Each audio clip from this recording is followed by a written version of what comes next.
Yo, what up? Dorky here. Welcome to episode 36 of The Bench.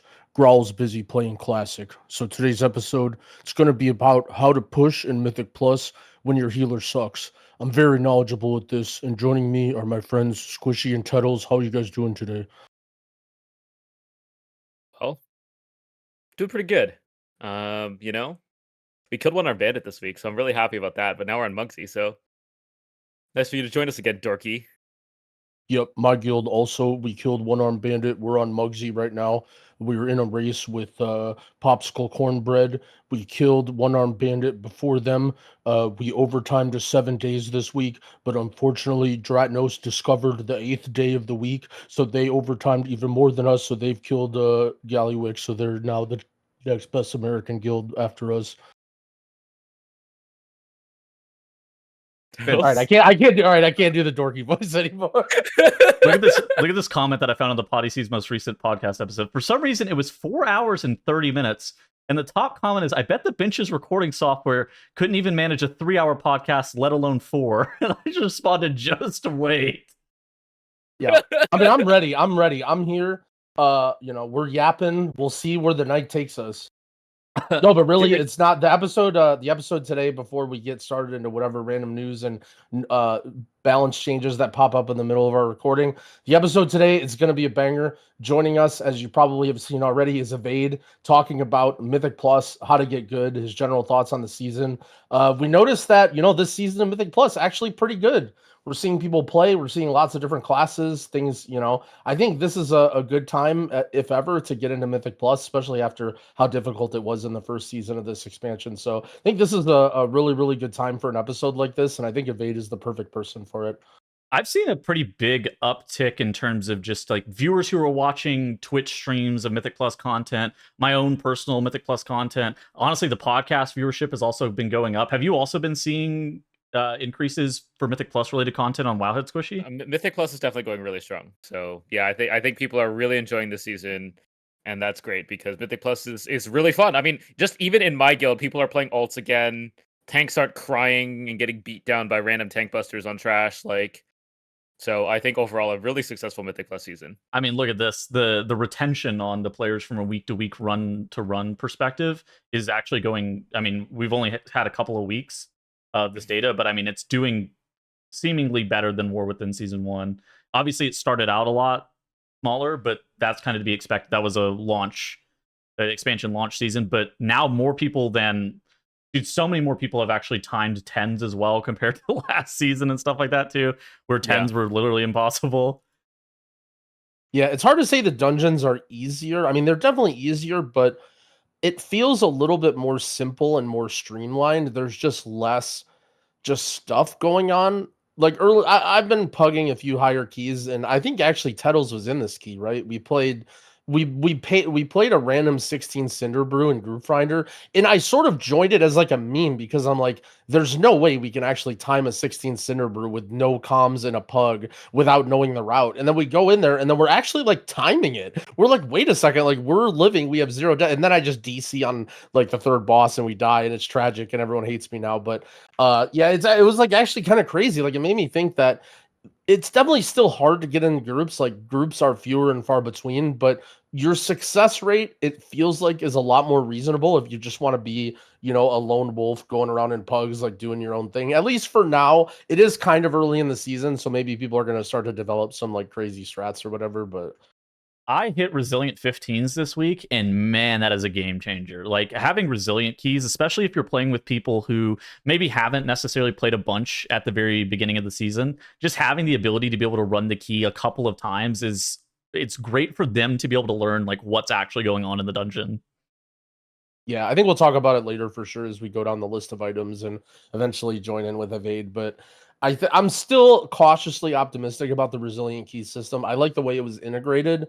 It's like technically you still always have one level of homework key you have to do. Like you can't just redo an IO key over and over for yourself. You need sort of someone else that's done all the keys. But I really like the way it was implemented. I feel like not to make fun of the WoW community, but there's a lot of like kind of stupid and like clunky suggestions, like, oh, give each key 3 charges, or like, oh, once you do a 15 Cinder Brew, then you can always do that. I feel like what Blizzard came up with, even though it took them a long time to cook it, it was actually like a pretty dang good solution for a majority of the players. Yeah. In other news, do you guys see that they're asking us to vote for your favorite War Within dungeon, stating that as we prepare for Season 3 Mythic Plus dungeons, we'd like to know which of the 9 War Within dungeons have been your favorites so far. And then it sounds like they're gonna. So in the past, whenever we voted for WoD dungeons, and they took the top voted WoD dungeon, but this sounds like it's more than one dungeon that they're taking for next season. Yeah, I mean, based on this, it sounds like they might be taking top 3 or 4 would be my guess. That's what I'm thinking. Yeah, kind of what I got, the vibe that I got from this is like, we don't want to redo 8 new dungeons, like sort of that they did in the past, right? Yeah. Like they kind of wanted, which is like reasonable. Like I think the dungeon rotation is good, but I don't expect them to come out with 8 new dungeons every single patch or whatever, or like 8 redone dungeons. And so I think bringing back 4 of the most voted dungeons from the 2 seasons is good. Also, looking at the voting, at least as of now, we have 2 dungeons in the first season, 2 dungeons in the second season, which is like pretty reasonable. I feel like I agree with pretty much all of the votes, at least like the order. I mean, City of Threads is like was kind of fun to heal some of the bosses, but like from a dungeon design perspective was like some of the worst crap ever. I really hate Rookery. Rookery just makes me fall asleep. Stone Vault again, like was kind of fun bosses, but not, I don't know, Stone Vault was okay. And then the winner right now, Arakara. Another big thing about Arakara and Dawnbreaker to an extent, depending on what class you play, is there's actually good trinkets in there. One thing that's been miserable this season is there's just no good dungeon trinkets that compare to like anything that you can get in raid. And so having Arakara, like some sort of way to farm a dungeon trinket that's actually best for your class will be really nice again. I fully expect City of Threads to lose this, and that is shown here. Like nobody liked that dungeon. The loot in that dungeon sucked. I'm pretty sure I did that dungeon maybe 3 times, and it didn't go back. I'm surprised that's what Meadery. I'm surprised Meadery is as high as it is. I feel like Meadery and Stone Vault are like the exact same dungeon to me. Really? I really like Cinderbrew. I was surprised it was too low. Because I feel like people like it for just an AoE dungeon. So one thing I think that has a lot of people care about is difficulty of bosses. One thing I think that doesn't really get talked about as much this season is I feel like there's not any just like completely brutal bosses. Like there were, like for instance, City of Threads, like I feel like half of those bosses were just so brutal if you're playing with a pug that doesn't have like a strat. Whereas like if you think about, for instance, Arakara, like none of those bosses last season were that brutal. The first boss was kind of tough, but at the same time, like it wasn't that crazy. And I feel like a lot of the dungeons this season don't have those bosses. And I think that's to me the big difference between Stone Vault and Cinderbrew is that both of them are just like tons of stupid trash mobs. However, the bosses in Stone Vault were like brutal. Like they were hard bosses. Like all 3 of the first bosses were really hard. Whereas, Cinderbrew is like, it's kind of like they're not pushover bosses, don't get me wrong, but like, pretty much all the bosses except for maybe IPA, you can like fully expect everyone to do their job in a pug. I think the reason that Cinderbrew feels the exact same as Stone Vault to me is like you run into a wing of trash, you kill the boss at the end of the wing of trash, and then you come back to the middle area, and then you go to the next wing, and it's just like it feels like pacing wise very similar. And the last boss of Cinderbrew is very similar to the first boss of Stone Vault to the point where I like can't even unsee it. I think the thing with Stone Vault for me is the bosses are just way harder. I think if it's not at this rate, not coming back, but like if Stone Vault were to come back, I think it would need a season 2 makeover of like reduce the number of kicks, reduce that kind of stuff, and I think it would be okay. Because there's some decent pulls in there. It's just everything was just like kick 50 things, like your tank getting smoked by those melee dudes in the mech wing. Yeah, it was just rough. Meteor, I think, has the highest amount of tank damage this season by like a substantial amount, honestly. Yeah. I like the thought that all of the players have also voted for the open concept dungeons as opposed to the narrow hallways. Big fan of that. I was surprised to see Priory high because I feel like that's one of the harder dungeons, and I'm surprised people voted for that, but I think it's just because of the trinkets. I think it's like I actually like Priory. Like as a high end player, I think that Priory is too. cool. It's an open dungeon where you're able to like kind of pick your path. I was surprised because I would have reduced the amount of casters. I thought that the amount of casters and just like you said, the general difficulty of the dungeon, I expected to kind of make people not really want to go back in there. But I'm not going to complain if Priory shows back up. Yeah, I agree with that. Okay, what else has there been this week? Because we actually had a couple of other things. We had Fortified catching a nerf. I'm sure we'll talk Real about quick, this. what dungeons would you guys want to see? Any old dungeons that you were like, Oh, because there's been a lot of theory crafting about like, oh, we're gonna start to enter like quote unquote like a void territory in the storylines, sort of like with Xalatath and going into Midnight, and people like like people. I've been hearing Shrine of the Storm a lot. I've been hearing some random dungeons from Legion that I don't know because I didn't play Legion. Any dungeons that you can think, because now we've gotten to a point where they've brought back a lot of the dungeons, right? Like a lot of them from BFA, from Legion, from Shadowlands. Is there any of them still left that you're like, oh, I'd really like to run that? Streets and Gambit, both of them, please. Oh, Gambit. Gambit's a good one. Streets and Gambit were both bangers. I liked both of those. I agree with that.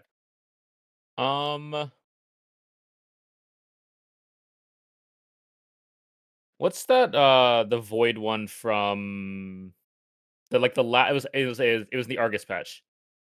See the Triumvirate? Yeah, that one. If we're going off theming, that's the most Void dungeon that I can think of. I mean, from what I heard, C was good. It was just very difficult when it came out, right? Like that's one of the reasons. Or I didn't play it, so it had very tough tuning on a lot of things because it back then the bosses weren't designed to have a circular pattern, as in the last boss had a permanent ramping dot, and so it was just kill or die. And if you just couldn't do it at some point, like I think like thematically that is a dungeon that could work because as we've seen they like Motherload for the Goblin patch. I think Seat could be a good choice thematically, and realistically, they can do whatever the fuck they want with dungeons. They can turn a really old dungeon to something brand new. They can revamp a dungeon to make it good. They can revamp a dungeon to make it bad, right? Like, it just depends how much effort they want into it, and any dungeon they pick, I think is going to be more about theme and general damage profile than what it was.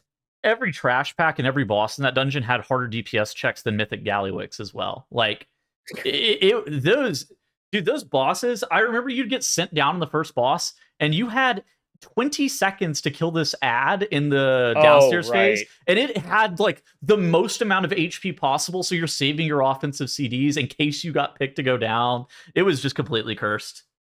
Yeah. But I think they could retune it a lot. Like I don't even know if it was good or bad. I just remember it being very overtuned.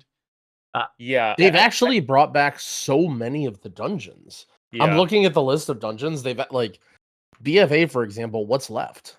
There's King's Rest, Temple of Seth, Toldagor, and Shrine. Right, that's it. Okay, this is a hot take that I've kind of changed my tune on recently. I think if they were to do Toldagor again, no, I knew you were gonna do it, dude. They just have to fix the pulling through walls, and they can fix everything else with the dungeon through tuning and just like updating it to 2025. The only issue with Toldagor is the pulling through walls shit, because they can't think about the biggest issue with Toldagor other than pulling through walls. Doubles on the last boss. That's a spell queuing thing. They will 100% fix it. Mobs running away, that can be fixed. Mobs dropping sanguine and bolstering in a tight area, that doesn't exist anymore. There's so many things that or what's that first boss? There was the one-shot timing leap thing that you needed to do. Yeah, that could be fixed. No, actually, I fully agree with you. I think Toldagor got way too much hate. The problem with Toldagor is most people's experience was playing in random pugs with people who you don't know their abilities. People just randomly pull through walls. Stuff happens. I actually think that Toldagor had some of the coolest bosses in BFA. Sand Queen, even though the wild charge dodge thing was a little weird, I think Sand Queen was a pretty cool boss. Yeah. I think the last boss was also pretty cool. Doubles were whatever. That's basically a spell queuing thing that there was RNG how difficult the fight was. I think the cannons were they changed many different iterations over the course of BFA. But yeah, I actually agree. I think Toldagor is like, granted, not one of the best dungeons, but I think it's like gets way too much hate. Yeah, I don't know. I do agree also with your statement that it doesn't really matter what dungeon they bring back. They can make it terrible or they can make it great. So I do think I kind of lean more towards the theming of the dungeon being the most important thing. And yeah, I don't know. I feel like it would be really hard for them to make Shrine good. That It's such a dungeon, big dungeon. yeah. There's so many casters, there's so many mini bosses. Yeah, I don't know. They would really have to cook on that one. They'd have to prune like a lot of casters. That felt like a War Within dungeon whenever we were playing it back in BFA, just how many casters it had.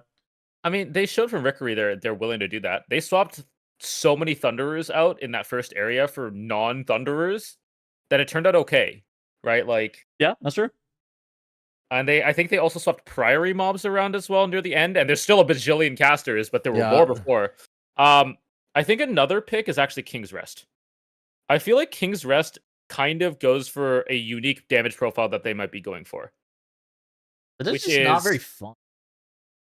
More single target like style stuff, which is not what people want, but it seems to be like they usually like one dungeon that has a more single target damage profile. Or like small pack sizes. I don't know, man. Like it's the same reason I don't like Theater of Pain this season. Dungeon's just like not very fun. Yeah. Like you can make it the most fun version of King's Rest and it's still King's Rest. Like, I don't know. Yeah. I mean, I never want to see DOS again. I ran that thing placed too many times. I could see a good Sanguine Depths. I could see Halls of Atonement. Halls of Atonement could be fire.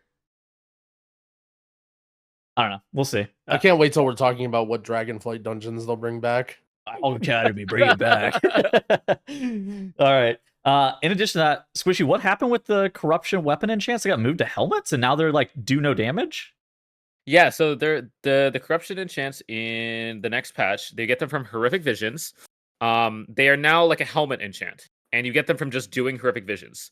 They seem to not do that much damage right now, like about 1% or something. Okay. So they don't seem that good, but if they're 1%, they're probably going to be buffed, probably. But it's a cool little reward for doing Horrific Visions. Not much else to say there. I think it's good to put some level of player power behind the Horrific Visions. That way you can actually incentivize people to do them. It's kind of like we were talking about with the Blackrock Depths raid last patch, where there's like wasn't any incentive to actually go in there and do them. So I think that at least incentivizing the Horrific Visions it's good. I think that corruption is remembered fondly because of just how powerful the corruption effects were, and so if they're only like a 1% damage gain, that kind of makes it feel less cool. I think the other thing as well is Horrific Visions can be done solo. BRD, you had to find a pre-made. There was no like LFR or anything like that. So like you did have to actually find a group. This you just hop in solo. Although the other question that I had is we've heard nothing of the Dinar. And it's supposed to come in 11.1.5. It could be on launch in 11.1.5. It could be later in 11.1.5. They don't really say, right? Yeah, they haven't really said anything, which is why like it's kind of interesting because 11.1.5 contains Children's Week holiday updates. And that's at the end of April. So we might be a couple weeks away from a patch. Yeah, I don't know. I think it's weird. Like the idea that, we're bringing back corruption. I mean, I guess they didn't outright say that, but it kind of feels that way. But like corruption was wild. Corruption was like end of expansion, like 2-digit % gains, whether it's like healing and damage, wildly changing the way your character plays. It doesn't feel like they're going to go for that again. So it kind of, why not just sort of give it a different name, like make it a different thing? I don't know. I think for people who played BFA, it's going to be a weird connection to think of these things as corruption, but I don't know. It could be fun. And yeah, the Dinars thing, I think everyone's sort of expecting it to come out with the 11 point whatever stuff with the Horrific Visions and all that, but yeah, they haven't really said anything about that. And with how insanely powerful some of like the cantrip weapons and the trinkets and stuff from the raid, I think people are like really, really fiending for some sort of announcement about the Dinars. Yeah. I mean, there's a lot of things. I mean, here's the thing. If 11.1.5 is coming out in 2 or 3 weeks, It almost feels too early for a Dinar. Do you feel that way, or is it just me? I mean, I'm not going to complain, but from a looking at the whole patch perspective, yeah, it does feel a little early. I mean, initially in the Renown track, what week was it? Wasn't it like week 24 or something or like some crazy week 16. later in the patch? It was week 15. Oh, 15. Okay, but I mean that's still months into the patch. That's right? 10 weeks from now, yeah. Yeah. So I feel like they're gonna align somewhere to that. Like I don't think they pulled that number out of nowhere. It's kind of like, should I be able to buy a Jaster Diamond in 3 weeks? I don't know. Yeah. Because that's gonna be my first purchase, right? Like, should I be able to buy a Mythic Gallywix piece of gear in 3 weeks? Probably. I would say the answer is no. Not. Yeah, I'm kind of leaning towards no, but also I genuinely don't think it's that bad if the answer is yes. Like, what if they do say yes and that's, it comes out in 3 weeks? Is that really that bad? I mean, I agree with that. It's definitely just a little weird because if they intend it for it to be bad luck protection, like right now, 17 guilds have killed Gallywix. It's not exactly bad luck protection when nobody has gotten the chance to even kill the boss yet. Yeah. Could be. They could unlock it after the Hall of Fame closes. I could be down with that. I mean, that's completely fair. I think 3 weeks is a little soon. Like, if it was a month and 3 weeks, I think that's probably a little more fair because more guilds will have killed it. Yeah, just kind of a little odd. I mean, part of it is I think just the raid, the end of the raid is still a little tough. I mean, they nerfed Mugsy last week right after our podcast, where, like we said, they nerfed the Earthbreaker jail. Now the walls can be broken by the Gale Break, similar to other difficulties, which is a massive change. Literally, completely changes that fight altogether, and it's the change that we kind of speculated that they needed to make on this fight. Yeah, you guys were dead on with that one. So here's the funny thing. I thought this was the solve. This change does not do much. I'll be honest. Well, okay, so you still want the people who have the ports to get out of the jails. But if you don't have the perfect comp stack, now the boss is far more killable, right? Yes. So it moved it from you need ports to you desperately want ports. Yes. Because there's a couple things. When you don't port, you sit in the jail taking extreme damage for 3 more seconds while it finishes the cast, and you take the damage from the jailbreak. Which is an insane amount of damage in the last phase. Which they nerfed. They nerfed it, but... They did nerf that, but it's still an incredible amount of damage. Then the second the Az starts casting, you just poured out. Yeah. Okay, sure. Secondly, when you get knocked out, you kill a wall. And on Mythic, you still need those walls to break to hide from the ice spears. And the ice spears break the wall on Mythic. Which means that you want two parallel walls on the jails in order to break the ice spears. And if you have people not port, you have a chance of breaking a wall that is going to protect one of your 2 ice spear people, and it's going to cause them to die. As someone that is for arguing out that boss, it has happened a non-trivial amount of times. And so we made everyone still go Void Elf. What is good, though, is in the last phase, that you could run into a situation before where you didn't have enough people with ports, and now the last jailbreak that you have to do, the 4 with the AoE at the same time, that jailbreak is like, you can actually just send people in without ports now, whereas before you had to have a critical mass amount of ports. You had to have like probably 8 minimum, realistically probably like 12 people that were able to get out, but now you don't necessarily have to have that. I still think the fight's problematic. This change doesn't do much, I think, with the current tuning. It needs more. Just less damage on the jailbreak still, or? I'd -1 jail in the last phase. I'd -1 jail just completely in the last phase. Well, the last phase isn't the biggest issue because you don't even need it for the icicles, the frost shard boots. You don't even need it for that. Yeah. I mean, oh yeah, so like that, but also the ice shards don't break walls like on Mythic or like on Heroic. Like the ice shard just hits the wall and fizzles rather than breaking the wall. Oh yeah, but if you hit it with multiple, then it kills the people behind it. I forgot. Yeah, because right now you usually have like 2 walls like this. Yeah. And the ice shard, you put 2 on each side, so it breaks both walls. Yeah. But if somebody happens to hit one of those walls and kills it, then 2 people can't hide behind the single wall anymore. There's probably just a different strat that you can do that's more effective than, right? You have to get knocked out to like into the fire along the back wall, and it's just like more damage taken, and it's just like, or you could just port. Yeah, of course. I mean, ports. They didn't make port less valuable on this fight. Yeah. They made it possible without port classes, which I think is a big deal. I think this change needed to come with spears no longer break walls, and it'd be fine. Okay. But I do think. Sorry, go ahead. I was gonna say I think Change Bugsy still subjects. needs nerfs. I think it needs a healer nerf because the amount of damage you take on this fight is absolutely insane. Yeah. I think it needs a health nerf on the goons. And some consistency on the mine, like maybe like -1 mine or something, just to help overall like consistency on the mines. Just because the strategy right now is to chain gun mines with a paladin with divine shield up, which is also a comp stack that you need. What's the deal with One Armed Bandit? I remember you talked the previous week about that also being a pretty difficult fight. My guild actually just killed Sprocket, and I was looking at some VODs of One Armed. What is the difficulty of that fight? Like it just seems like heroic, except for a way higher numbers check. No, Everything, man. That fight is so hard, and it looks so easy, and it is so criminally difficult just due to so many things. Like, I think the biggest thing is the visual clarity. So you have two major killers on the fight. You have the coins, which basically just one shot you on Mythic because you're taking damage and stuff like that. And then you have the fire circles, which also basically one shot you in the fight. The fire circles are not nearly visible enough in order to like see in everything else going on. And the blue line for the coins doesn't travel all the way, and you need to fire them into the raid. So, like, you have to have a really good shot caller, like coin person in the back who's like, like, watch out ranged. There's a coin coming through the middle to hit the middle ad, and then somebody will get run over anyways.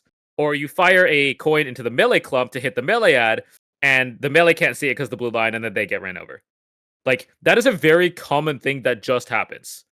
Then you have the DPS issues, which are you have 3 ads with very high health pools, which never move, which means you need split cleave. You need Devastation Evokers, Shadow Priests, Affliction Warlocks, all going to do really high DPS. And the speed at which you kill those... This is Mugsy, isn't it? Well, good news, Dev Evoker got buffed. It doesn't matter. Okay. It doesn't matter what boss it is. So, yeah, you just need to kill those ads super fast because the faster you kill the ads, the less raid damage you take, the less fires on the board, the less casts you need to erupt. Like, everything just gets easier by killing the ads faster. And the DPS check on those is, you want triple Shadow Priest. You want double Afflock. You want 1 or 2 Devastation Evokers. Like, the fight is just insane. And then the last thing is the fight is inconsistent as hell. Numerous guilds have killed or have gotten like a 0.5, 1% wipe, and then wiped for another 20 to 30 pulls until they eventually kill it. It's a little slot machine. The ads, as you know on Heroic, can spawn, the ones you want to kill can either spawn middle and aside or left, right. And whenever you get left, right, your DPS just drops like off a cliff. Like off a cliff. And if you get multiple of those in a row, you just fall behind and you might just get fucked.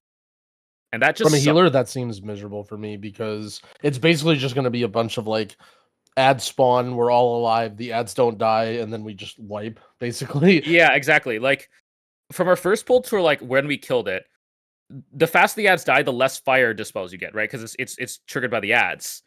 And from the first day, we would have like 2 sets of 3 on every ad set.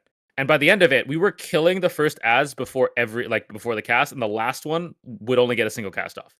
It's like night and day how much you need to kill those ads. Like, everybody should be focusing ads on that fight. Because the boss damage just gets cleaved down slowly. But the fight needs nerfs, in my opinion, and that's coming from someone that's killed it. It's a brutal fight. I think it was Max that said it. I think the World First Guilds killed it while learning the strategy and having to work on what the order is with like 50 or 60 pulls or something like that. And every other guild with the strategy has taken 100 plus. Yeah. Which seems completely backwards than the way it usually is. It's like dressed to Gath. Yes. Where that got killed by World First Guilds in like 15 pulls, and everybody tried to copy their strat, and they're like, How in the world did they kill this boss? Yeah. I'm surprised they didn't nerf the boss this last week. I think it needed it. There are a lot of guilds stuck on it. And GROWL, are you raiding tonight? Do you get to look forward to it? No, actually, we are no longer raiding Mondays. That was just sort of like a beginning of the season thing that for some reason lasted for like 3 weeks or 4 weeks. But yeah, we're back to 3 days. Okay, fair enough. But Sure. we were talking about adding more days.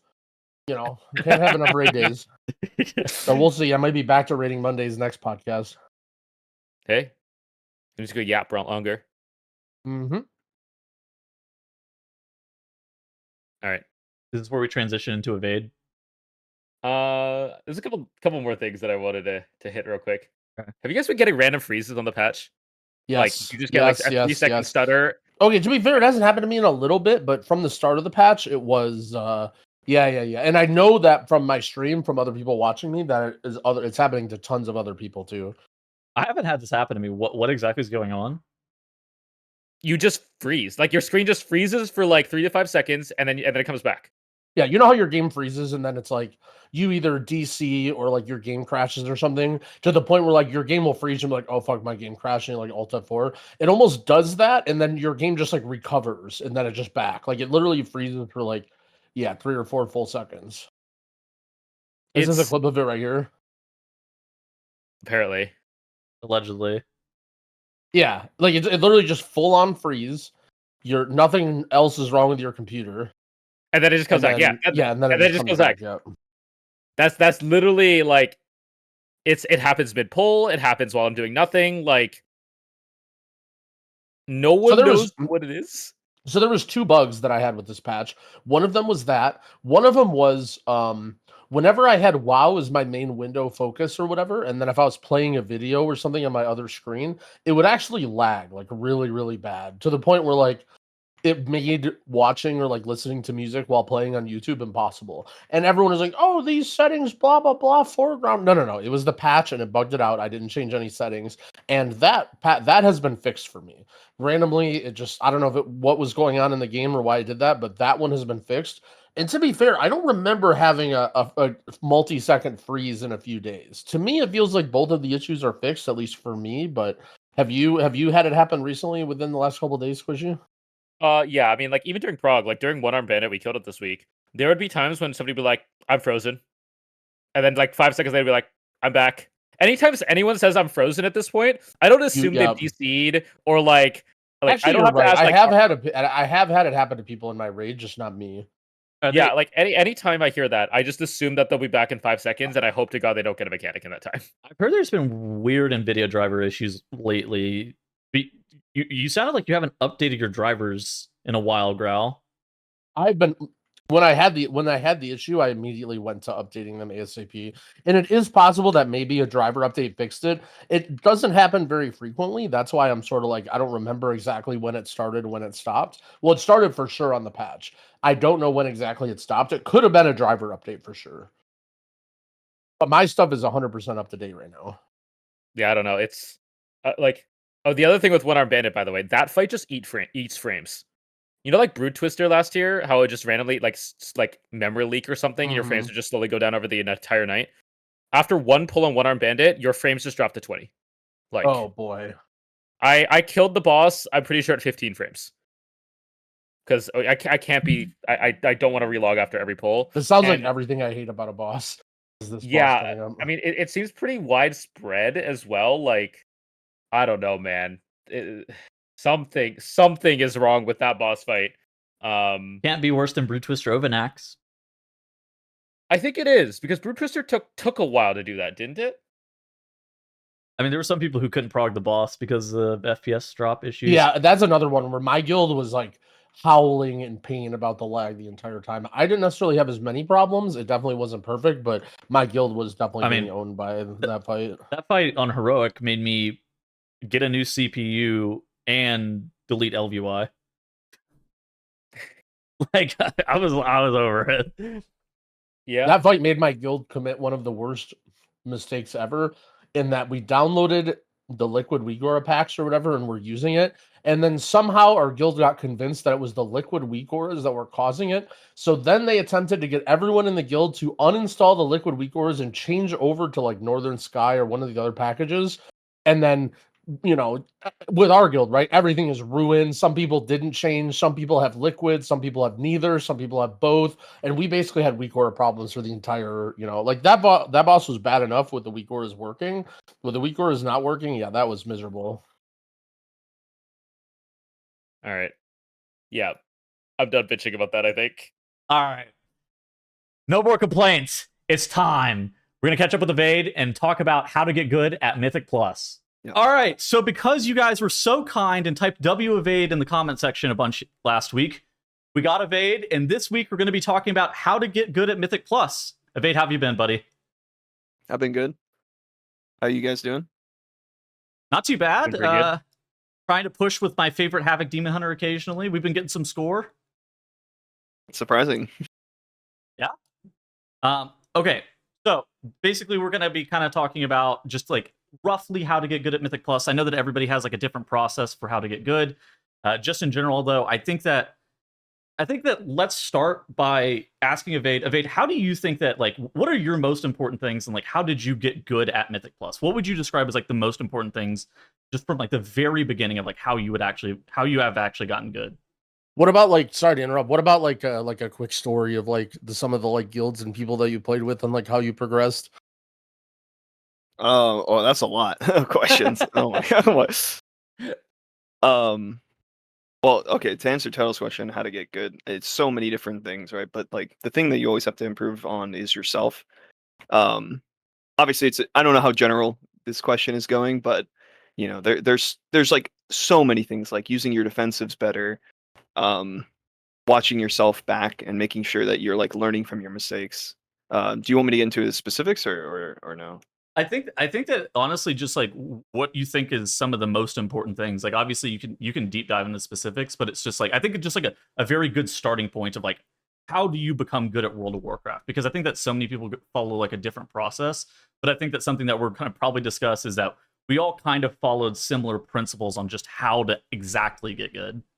I think the best way that is applicable to anything is to do some sort of focused improvement where you look at one particular thing and you just work on that thing until you become good at it, and then pick something else and then become better at that and keep working on it. And sometimes it sucks to be like, okay, I'm going to go into this dungeon, I'm going to focus on all my defensives, but then you lack in your you start doing bad damage, or maybe you're like not CCing as much, but you're focused on your defensives, and you might deplete keys, you might make more mistakes, but as long as you succeed in the goal of working on your defensives, and after the dungeon you can say, how well did I do? And if you did well, then you credit yourself, you give yourself a thumbs up, even if you failed the key, because the success of improving isn't whether or not you did the key or whatever. It's about, did I succeed in what I was practicing? And once you're done practicing that thing, you'll become better at it, and then you can move on to the next thing. Like and then you can start working on like, hey, I want to make sure I don't ever want to miss an interrupt or a stun in this dungeon. I'm going to focus really hard on CCing the pack when it's necessary, and then judge yourself based off that, and then keep going and going and going. Yeah, I think I get the question a lot of, how do you get good? How do you move up? And I feel like one of the harsh realities is that it's not really like there aren't really those aha secret things where like, oh, let me write down these 2 things that you need to do to be able to do 17s. It's basically like high key players do literally every single thing better, whether it's like their positioning is better, their damage is better, their kicks is better, their defensive is better. Would you say that's like more or less the case, and sort of like why that focus study is good is because you're just like knocking one thing off the list over and over? Or do you think there are like certain aspects that are like way, way more important than others that people should start with when they're doing this sort of focus practice?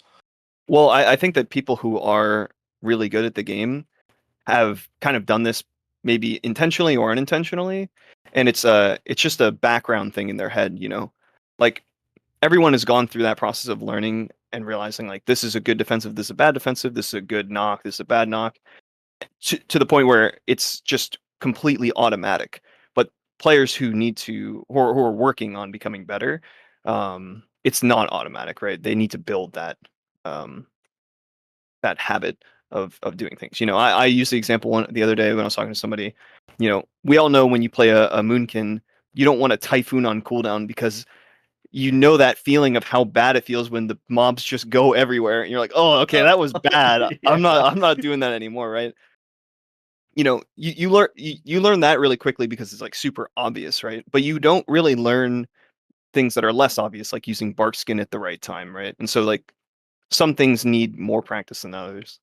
So where do you think? Okay, so like I think that everybody has like almost like an origin story of how they started getting good at the game. What do you think your origin story for like when you started to actually become good at World of Warcraft? What do you think that started at? I have no idea. You don't know? I mean, when Demon Hunter came out, I played it for the first time and I was like, holy shit, this is literally the most fun thing I've ever touched in the whole world. Like, not its rotation, just jumping around. Because I used to play a druid and I'd always climb rocks and fucking jump on things. And the fact that I could play this thing that could do it 10,000 times better and I could fell rush around and shit, it was so much fun. And I was like, man, I just want to be the best at this class. Like, I just wanted to be the best at that class. And so I just like tried really hard. Like everything I did, I was just like, how do I get better at this? How do I get better at this? And I would, I didn't follow my own, I learned how to do focus improvement much later in my time playing the game. But I did do it by accident, as I continuously got better and better. I think something that all of us probably have in common is that we also got painfully addicted to the game to the point where we spent thousands of hours combined between the four of us just playing the game and trying to get better. Would you guys all agree with that? Absolutely. I mean, I was gonna say it comes with passion, right?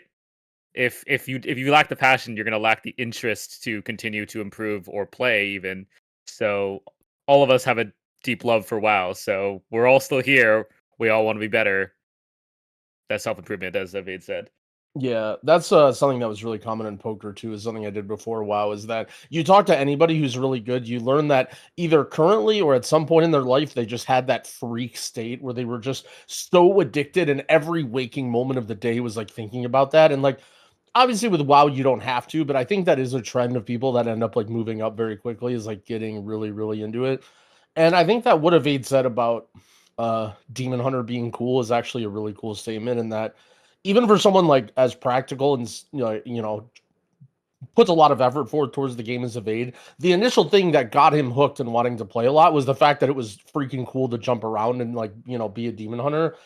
And I think that's a statement that a lot of people should realize, is like, if you're getting into the game, it's like, it's probably really tempting to be like, oh, I want to play a tank because everyone needs tanks, or, oh, this is the best healer, so I want to play this. And like, yeah, following the meta is important, but to some extent, you have to have that passion to just be like really, really into whatever character you're playing. And that might involve making 3 or 4 or 5 different characters when you first start and like seeing what vibes with you. And you probably don't even know what you want to play yet when you first start. And I think everyone always comes to me, is like, oh, I'm getting into retail WoW, or I'm trying this patch. It's like, what's the best healer to start off with? And it's like, you should look and see what's cool. Like, do you want to be a shapeshifter druid guy, or do you want to be a priest? Or, I feel like that at a core is a lot more important for like getting good, because ultimately when you start playing WoW, you suck at the game, no matter who you are, no matter what you are. And unless you have that passion to play a lot and put a lot of effort in, you're never going to get good. And you're not going to have that passion unless you really enjoy what you're doing and you're like really into it,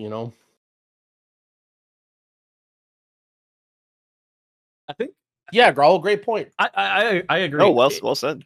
I think that, yeah, exactly. You're completely spot on too. And it's I think that specifically with Mythic Plus, the meta is more important than it is necessarily in Raid. With Raid, I would say just become the best specialization at whatever you are, even if you're some useless ass elemental shaman. Eventually, like, there's always going to be a slot for you in Raid because there's 20 players. Where Mythic Plus, it's a lot more meta dependent, which is to your detriment.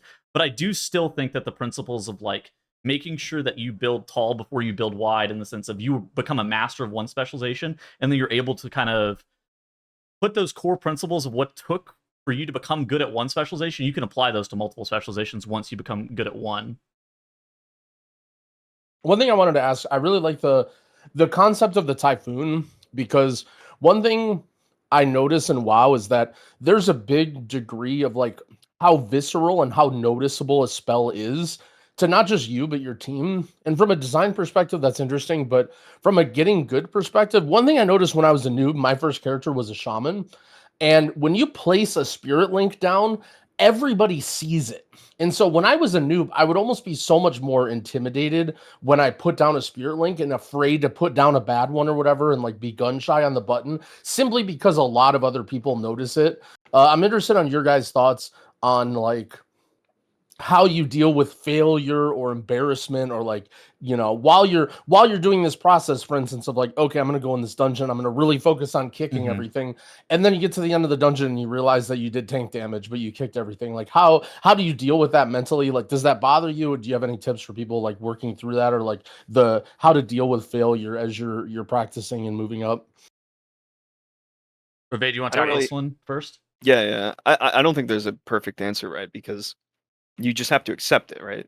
I think a lot of people like go into things wanting to succeed initially, and then like when you don't, it's just like it feels awful, and you just feel like man, like, oh, should I even be doing this? Or you beat yourself up about it. But I don't know, like again, you have to laser focus on the things that you're trying to work on, right? If you did a good job kicking in that dungeon, you did it. Like you did what you needed to do, and you need, if you want to continue to practice that, then continue to practice that. If you think there needs to be more done there, and sometimes it takes a lot of repetition to build that habit, but um, you have to judge yourself based off the goal that you set. You know, for example, I'll give you a practical example. When the War Within came out, I think I'm a really good defensive player, but I was just like, you know what, I want to be even better. I really want to focus on offensives, and so I like cleaned up my UI so I could see my defensives, put them in like a nice row, not anywhere near any other icons, so I would get distracted. And I started thinking more about rotating defensives, because when I came from, I was playing Final Fantasy a lot before I came back to WoW, and in that game you really focus on like rotating defenses in that game. And I was like, I wonder if I can apply this to WoW and become even better. And I did. And I feel so confident about my defensive usage in WoW. And sometimes like if I pop a defensive because it was like it made the most sense to press it in that situation, but then like the damage doesn't come in because somebody kicked it. If I feel like the decision behind it was correct and it was just a freak accident that Dazer last second kicked the mob when he wasn't saying that he was going to, I judge myself in that situation saying that was a good defensive press, even if it didn't get value, right? So you need to be able to properly analyze your decision making and tell yourself, did I make the right choice here? And was this good? And am I practicing when I'm practicing, right? I didn't focus on my damage. It didn't care about that at all. It was all about the defenses. And now that I feel like I've improved my defensive usage even more, I've just been looking at other things to improve. I have a follow-up question actually on defensive stuff real quick, just because I think defensives and like damage and overall is like becoming a huge part of Mythic Plus and WoW in general. Do you think as you went through this defensive practice, or just overall with your experience, do you think there was more to learn with the just like practicing the dungeons? Like, for example, you do floodgate 10 times and you learn like when to use what? Or do you think there was more to learn in the sense of like how do you say, like a heuristic or like a strategy, like, oh, this is the button I save for an emergency, this is the button I spam every time it's up? Like, is there a path that you found like you improved more on, or that you have any like advice to share over either of those directions, I guess? Yeah, it's actually a little bit of both. So on one end, it's about, the dungeon, but it's not about the dungeon, it's about you learning about the dungeon, right? So the way that the way that I approached it was, you should press your defensive against the first thing you see. And because the only way that you can know if that thing is going to kill you is, if you defensive it. If I get casted on by a bolt and I defensive and I take no damage, then I just learned that does no damage. I don't need to defensive that. If I don't press my defensive and it does happen to one-shot me, it's like, well, I would rather live and learn that than die and learn that, if that kind of makes sense. And so you should be looking to use the defenses as often as possible so that you can set yourself up to survive situations where you otherwise wouldn't, because you don't know what's happening. A good friend of mine, won't name him, he likes to not press his defensive when he goes into dungeons. He'll die and then be like, oh, okay, that one shot me. Sorry, guys, I'm new to the dungeon. I don't know what I'm doing. It's like, well, it's better to press your defensives and get way more usage of it, because you might press your defensive, live, and then you still learned, what that did, but you didn't die for it.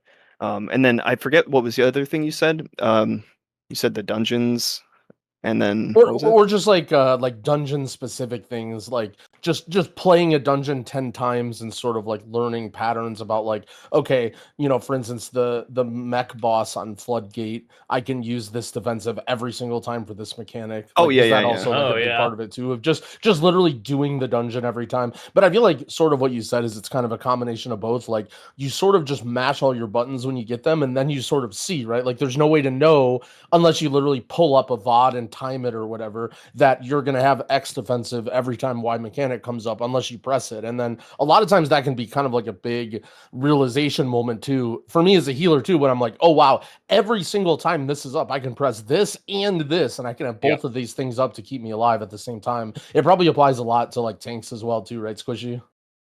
I mean tanks, but also I mean just general defensive usage, like just through like cooldown usage. I know the last boss of Floodgate is on a 1 minute cycle because my 1 minute defensive comes up every time it Right. starts Yep. the giant AoE. Like it's just a thing that I know, and it just lines up every time. So it's just something like I never timed it, but I just know that's how it works because I've done it so many times. I do also think that like defensive usage, it matters in a couple of key areas. It matters how your spec or class functions, and just like how you're going to be dealing with it. But then it also matters how the dungeon functions against you, which is kind of what you were saying, where some things line up on a minute CD, and you kind of need to know, oh, you have to be preemptively thinking about when you're going to be using your defensives. And then there's also the other element of how does your group interact with you, and are there things that your group can do to be able to actually save you defensively? And I think that Oracle Disc Priest, probably one of the best examples of this, because they spam these really fat shields on you, and just having the ability to be able to see, oh, how much is this shield that's on my character at this current time? Is that going to allow me to forego pressing a defensive in lieu of like wasting a defensive because we've doubled up with the shield and the defensive?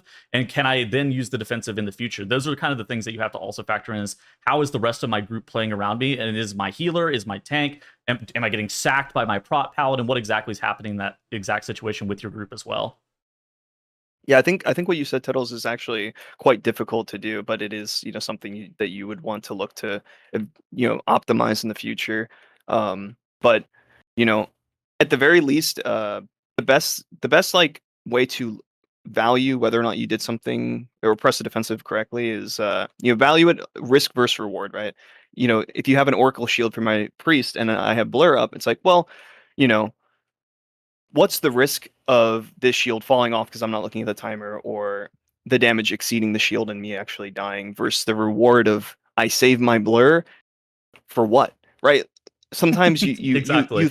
you think about these things and you're like, oh, I'm gonna save my blur here, or oh, I'm gonna kick really late on this cast to milk it. But like, take a second to like think about it.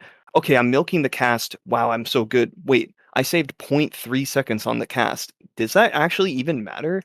I could have potentially baited a defensive out of my, group member because I kicked so late, or scared somebody into kicking at the same time as me, and now we don't have a kick, right? I'm kind of getting into something slightly different, but the point being is that try not to take big risks, and oftentimes it's always better to press the button than to not press the button. And then you just learn you'll learn after the fact, like, oh, I pressed blur here, I didn't need it. And well, it was fine anyway. I didn't even need the blur. Or, you end up having used blur and then you needed it later and you die. Okay, well, you've learned from that situation at the very least. Just don't die without pressing your defenses. My biggest like challenge to you all would be try to never die with a defensive active. And that includes like Shadow Meld, like Hellstone, Health Pod, everything. Like make that your goal. I want to die, and when I die, I want everything on cooldown. And you're gonna feel great. Die. You're gonna be like, yes, Yes. finally die. You're like, nice, I yeah. did it. I will I say, circling back to Growl's initial question, I think that not everything is done overnight. And I think that while there are, steps that you can take, I think that becoming a better player is not something that's like an immediate process. It's done over time. And, you kind of have to take these very small steps, and eventually you're going to see long-term gains, especially if you're looking at your progression over the course of an entire season, or even like an entire year, an entire expansion. You're going to notice that eventually you've gotten better by using this focus improvement that Avade was talking about. Squishy, what were you going to say? Oh, just like the health pot thing. I mean, it's something as simple as if you play multiple characters, having the health pot on the same bot on every character, and something that is easily accessible. The second you drop low, you just naturally get in the habit of pressing that button, and you can quickly press that button in a panic state. Like, I found out that my normal health pot bind is F3. And on one of my characters, it was not F3, and it took me forever to find my health pot button, and I died. Like, something as simple as that will really make a big difference in your ability to survive. Okay, So, just from yeah, a just from sorry, a go ahead. research perspective, GROWL, like how do you actually begin to like start to learn not only how to play your character, but also like how to play a dungeon itself? Because I think these are two very different things. It's like learning the dungeon versus learning your character. Gosh, yeah. I mean, it's really hard, and I'm not even really one of the better people at this. So I remember on Dragonflight beta, one of the cool things about the betas is that you can play with people in other realms, and I got to do keys with some of the Echo guys like Now and Jinji and Mirez, and it was like so unreal how much smarter and better they were in an unfamiliar environment than me. Like, I would like to think that after some repetition and some practicing and thinking, like, I can compete on a level with most people in this game. But like watching the way Jinji uses his defensives against mechanics that he doesn't like, we don't even know what they are yet, is like was pretty eye-opening to me. And I think that that's sort of a skill, just like how Avade mentioned about like, you know, learning. Some people do it on accident, or that's just how they think about things. I also think that like how you approach a new dungeon and how you learn and can also be a new skill that people are better or worse at. I think one of the best things to do is to record your gameplay and watch it back. WoW is like so chaotic and there's so much stuff going on. Whether you use just like a stream to nobody, or you local record, or even just shadow play after something goes wrong, you know, like I feel like I've made the biggest strides in my game when I do a dungeon and I watch back and I'm like looking, I'm like, okay, like how far apart are these AoEs? What mob is really doing the damage here? Like, where was I standing and why was I standing there? Like, just asking constant questions about different things when you watch back. I know you're real big on shadow play too, Evade. That's like a really easy one where you don't even have to be recording. You just have it running, and then at any time you just like pop a button and then you get to see. I've been using it way more in raid now. My shadow play folder is just full of like random raid pulls. Yeah, I think okay, I think so what Shadowplay is, for anybody who doesn't know, is it's a way to record yourself by pressing a button, and it constantly records your screen for the last like 5 minutes. So when you press the button, it'll give you a 5-minute recording of the last, 5 minutes of what was happening in your game. So I don't know any other programs but Shadowplay, but I'm sure that there are some out there like that. But let me tell you, Shadowplay is broken. Okay, it's the most important thing that you could get, straight up. I need Shadowplay in real life. Like, it's that important. Like, I swear, the reason Shadowplay is so good is because any question that you would ever have in any moment, you can just hit the button and check it later. Like, oh, Gazer says I kicked that. It's like, no, you didn't. Well, I can just press the button and check and see that he kicked that. If I ever make a mistake and I thought like, oh, my blur's off cooldown. Oh man, I swear I thought it was on cooldown. But then you hit Shadowplay, you look back, and you see, oh my god, it was up in 1 second, and then I died. Right? You can.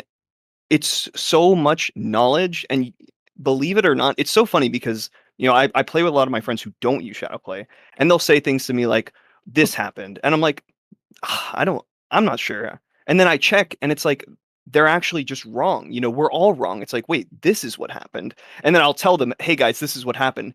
And they don't know that I'm looking at a shadow play. I have the literal evidence in front of me, and they'll still argue with me. And then I pull it up like, look, this is what happened. It's so helpful for improving, like GROWL said, recording yourself. Sometimes recording a stream can be a little hard because like, it's if you're using the Twitch player, it's kind of a little janky, but Shadowplay is super convenient because you in the moment press the button and then you can open up the Shadowplay and then scroll all the way to the end of it to see the specific moment, like, okay, what was I pressing this button for? It is so powerful to use Shadowplay. I highly recommend everybody download it and use it. My Shadowplay folder, just like you, GROWL, is completely filled. I have to fucking delete it all the time because it's just full of so many videos. Sometimes I take shadow plays for the silliest of reasons, like, oh, I want to take a shadow play because I want to know what I was thinking in this moment. Like, what was I doing here? And sometimes I have to watch a shadow play and try and interpret what I was thinking in the moment.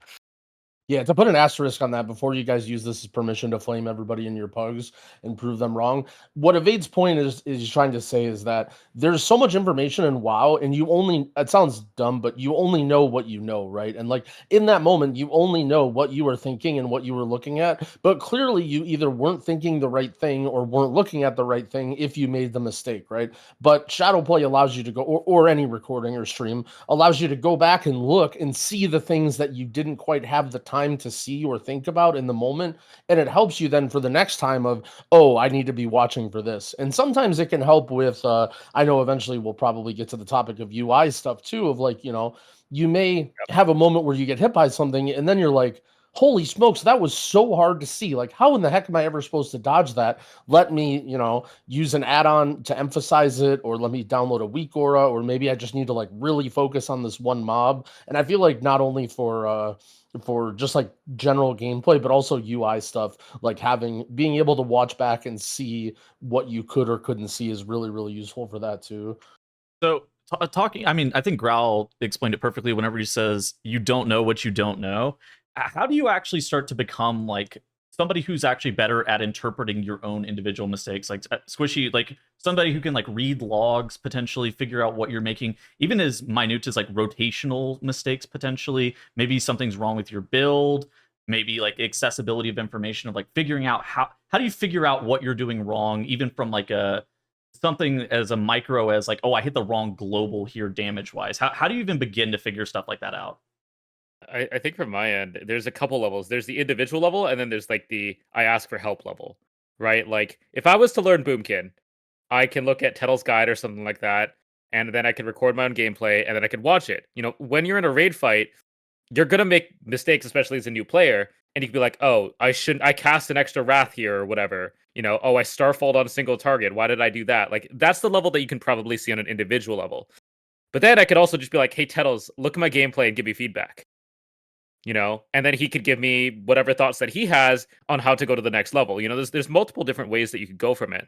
But aside from only on the class level, you can probably notice like I think the biggest example this tier is from Raid is the sticks ball rolling mechanic, especially on Mythic. You know, we had to do a lot. Every guild has to do a lot of like figuring out why something went wrong and recording your own ball rolling and realizing, oh, I, you know, made this stupid path. I could have gone this way and collected more garbage instead and made it a little faster.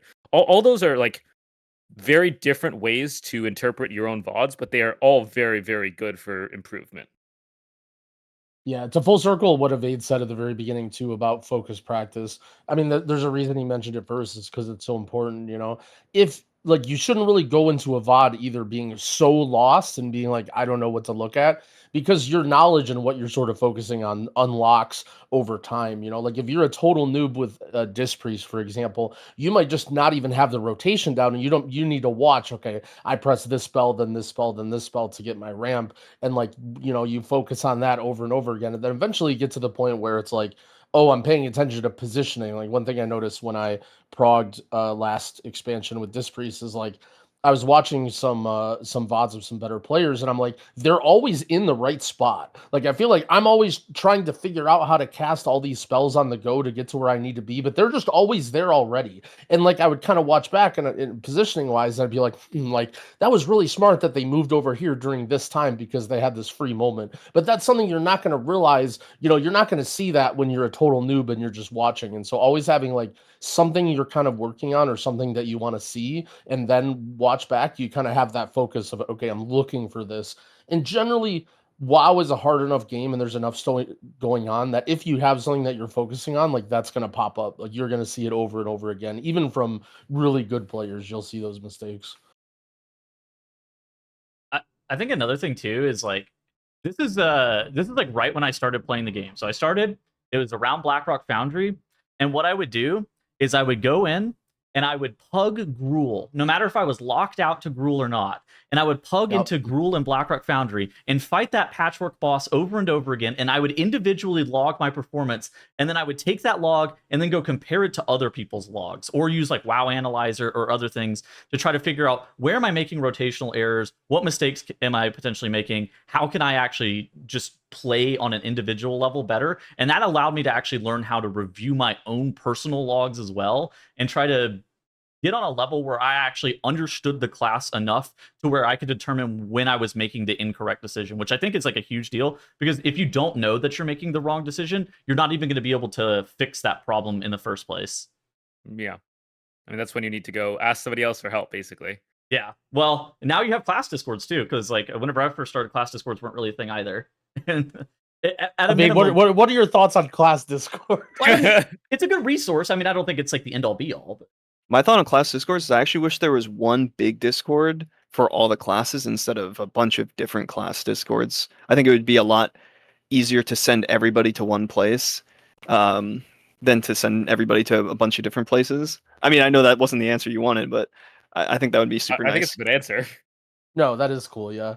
I mean, I was mostly memeing. I mean, class discords are, my opinion is like, they're a nice resource to pop in and see stuff. I guess maybe this is getting a little off topic, but let's say, Avade, that you're wanting to learn a new spec or something that you never played. Assuming that you don't have the resources that you do, like you can't just ask somebody, where would you go to sort of see information? And would you go, like, to what extent would you, like, are you copying stats and chance, or like, how would you, like, for somebody who's like, oh, I want to learn, I'm a total noob, I was just clicking buttons, but now I really want to learn how to play this class, for example. What basic things, and where would you go, and like what sort of, like, where would you start off with?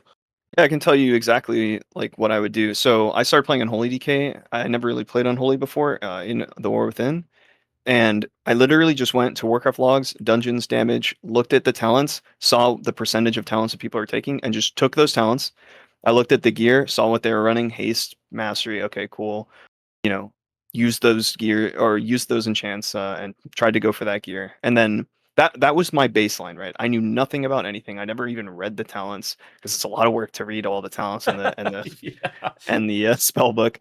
And I just started playing and I started hitting the buttons and stuff like that. Like, and then once I became more comfortable with pressing the buttons, understanding like, oh, okay, Epidemic's really good in AoE. Like, it has this like, it does more priority damage when you hit 5 targets, and it was like, oh, you wouldn't even death coil in this situation because it's actually more to Epidemic. Once I learned all these like small things, I can start to dig deeper and actually start reading all of the talents and like seeing, okay, this is what this does.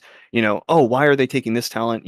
Just don't overwhelm yourself, I guess, is the whole point. Is like, just do the basic stuff, right? Like, just copy other people. Like, the best thing you can do is copy other people, because I mean, most people have done the work for you, but don't be closed off to different ideas. Of course, if you copied these talents and these were only the talents that were shown, and somebody comes to you and be like, oh, you should try out this talent, don't be like, oh, no, like, just take their advice, see where that leads you.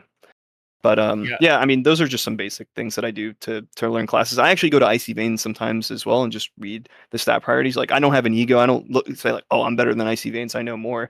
I'll just go to Icy Veins and see like, what are the embellishments? What are the enchants? And then later when I become more experienced, I might go, okay, yeah, that enchant is not very good, but like, that's fine.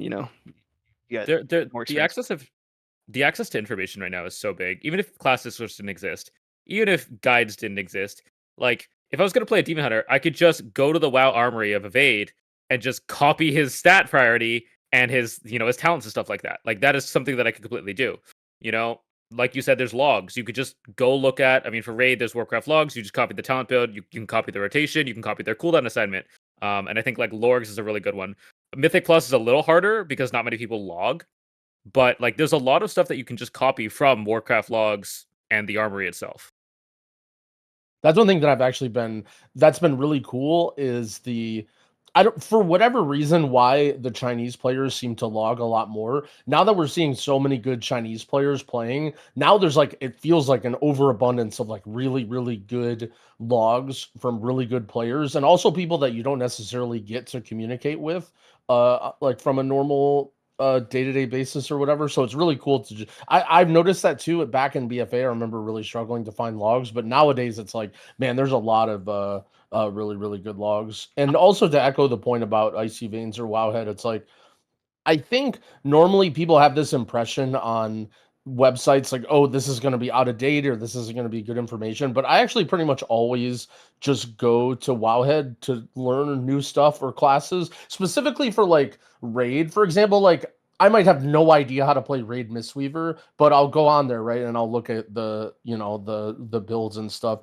And there's like, there are good people that write those guides. Like all the people that write the guides on Wowhead, at least those are the ones that I look at, are like actually good players, right? Like it's like Tettle's writing the Boomkin guide, and Jack does, I think, Disc Priest and Holy Priest like almost every time. Like if there was no guide on Wowhead, I might even literally DM Jack because I know him. But like, I mean, yeah, that's like some of the. It's actually very, very good sources of information. It's not really the same as other games where you just like, you know, you go into Google and you type in the guide and you have no idea what you're looking at or who wrote it or whatever. Like they're actually good players doing that. I think also too, not only just taking their logs, but taking a log that you have. Like like you guys talked about recording your gameplay. I think that you should also be looking like log your gameplay a lot as well. You can use some like auto log methods. I think Method Raid Tools has one where you can just like set it up to auto log for you. But like logging your own gameplay and then like slamming it even into something like a WoW Analyzer, and then taking a look at like what the top players are doing in WoW Analyzer, and then compare that to what you're doing, and like looking at their resource management compared to yours. What is their active time compared to yours on the dungeons? I think the active time is not great, just as a metric, because there's so much downtime in Mythic Plus anyways. It's not like super good. But even if you just like look at their in combat time, look at their cooldown management as well, trying to figure out, are they min-maxing the amount of CDs that they're getting, or are they trying to go for the best possible cooldown at every single point? More often than not, you're actually going to see that they're going for the most possible cooldowns as opposed to the best. And that's something that I actually notice from a lot of players, especially whenever they're starting, is that they hold their cooldowns way too long.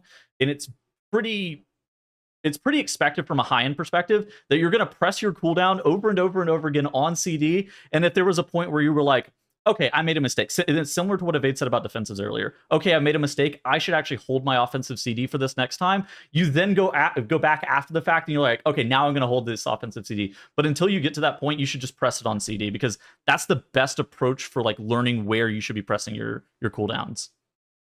Yeah, even my good friends who are really good at the game, you know, I'll press my cooldown, or I'll tell them like, oh, why didn't you press there? And they'll be like, oh, well, like I don't think that was a good press. It's just you're only going to learn by messing up, right? And you know, I would say oftentimes when I do point that out, you know, I do notice that they could have gotten a really good cooldown press, but they're just too afraid of pressing it, or they think they know more. They're like, oh, I know exactly how this is all going to play out. But you know, it might be like, oh, you know, I don't want to meta the last 20% of this boss. I want to save it for the next pull.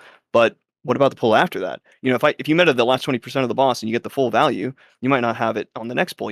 But you might have it on the pull after. And that actually, you know, now you're not falling one meta behind in a dungeon. So it's really important to press everything on cooldown. You know, like going into a dungeon and pressing literally every button on cooldown, all your defensives, all of your offensive, and all of your CC just randomly is better than never using it, for sure. For sure, it's definitely better than never using it. I'm dead serious. I'm dead serious. Even if you just stun every pack randomly, it's better than thinking, oh, I'm only going to stun when I really think it's necessary.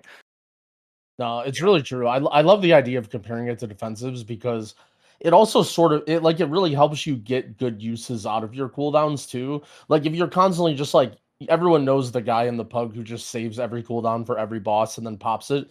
It's like you don't really learn that way, right? Of how, you know, attacking the right mobs and like, you know, getting full value out of your cooldowns. If you're pressing your cooldowns twice as often, you're also like getting better and like managing all your stuff in that window.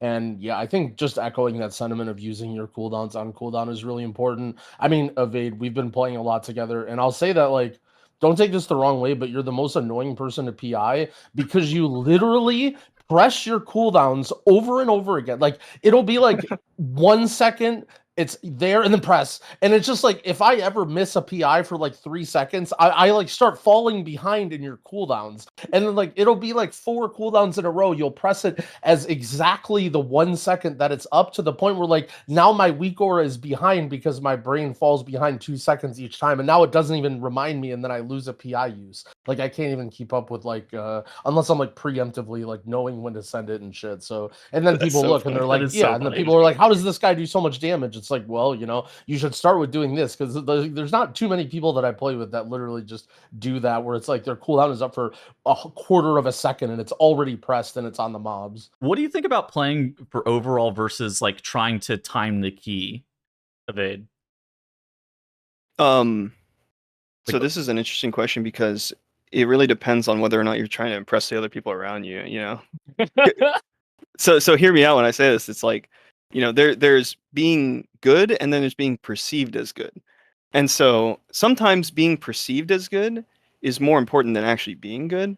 And I mean that because, people will want to play with you more if they see that you're doing really high damage, right? I don't think padding in dungeons is as big as a deal as a lot of people think it is. Like, and I mean that in the way of like, if you Divine Storm on a pack with a Prio mob where you shouldn't be or something, it's really not that bad, right? It's really not that big of a deal, but yeah, I think that it's a hard question to answer because like you should obviously do the correct thing, but sometimes it's important to leave a good impression on some people, and I would almost say that the less smart of the people that you play with, the more they won't realize that you're doing these things, and they'll be more impressed with you, doing a big amount of overall versus like, oh, I'm only single targeting, I'm only star surging this mob because I want my Havoc Demon Hunter to do funnel damage to the boss. That was some people might be like, damn, Tettles, you're doing no damage in this dungeon. What's up with that? But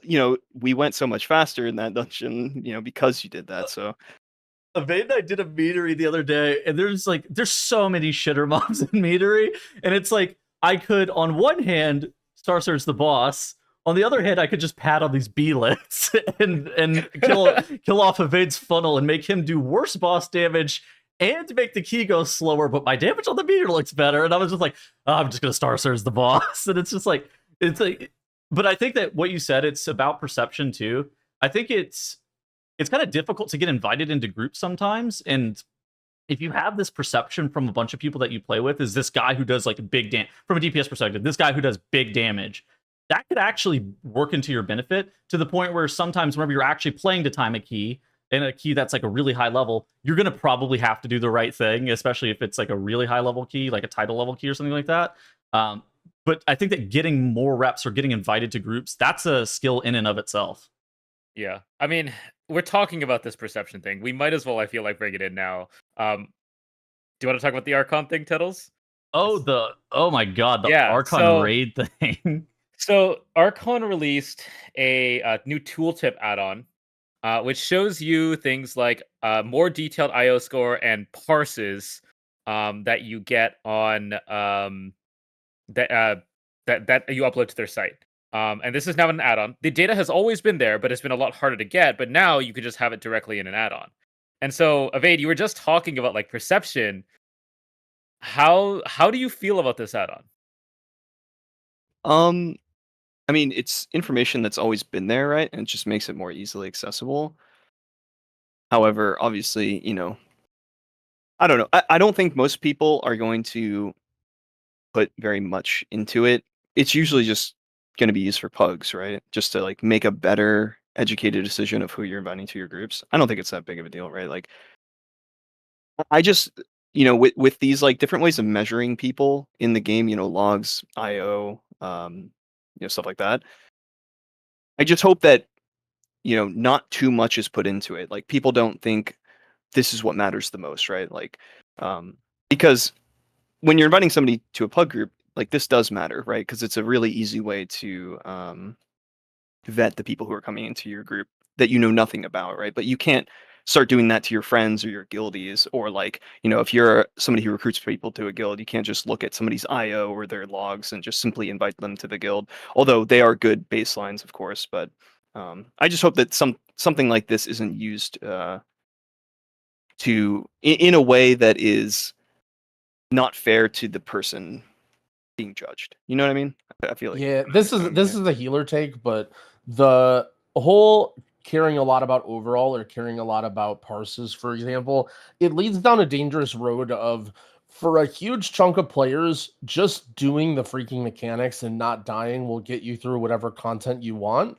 And the more that you introduce things that have nothing to do with the mechanics or doing anything other than doing big damage, the less people care about it, right? Like, for example, like, you know, I'm sitting here, right? And generally I like healer parses and raid are like kind of a meme, right? Like, who cares? You know, you want your healer to shut up, like you want to overheal every fight, make me safe, like don't stand and shit, right? But I mean, like, I've always been like that, but so am I gonna walk around now in Dornagal and instead of like, oh man, look at this big D GROWL P guy, he's got crazy IO. Now they're gonna mouse over me and see all my green disc priest parses in Drogo's guild? Like, what is this? Like, I don't want people to see that when they mouse over my character and I'm sitting in town. Like, do now I have to be a padding idiot in Drogo's guild and like grip the Mistweaver off the edge so I can actually heal? Like, I don't know. It's kind of annoying for someone who doesn't really like. I try and be a team player when it comes to raiding, and obviously like I want to do well, and you know, to some extent, I'm not as good as a disc priest as some people, right? Like a lot of people are better than me, but like I might start playing like a monkey now. Like if how many times am I gonna get someone makes fun of me because of my green parse tooltip until I start, you know, actually being a monkey in raid and switching all my avoidance to leech and changing barrier to luminous barrier so it shows up on the meters and, you know, gripping my other healers and like I don't know. I feel like if I'm thinking about doing that, then a lot of other people probably think the same way, right? What I will say, and I'm interested in what your guys' thoughts are. I feel like this isn't going to be like super relevant. Now, a lot of like heroic raids don't actually like log or check logs.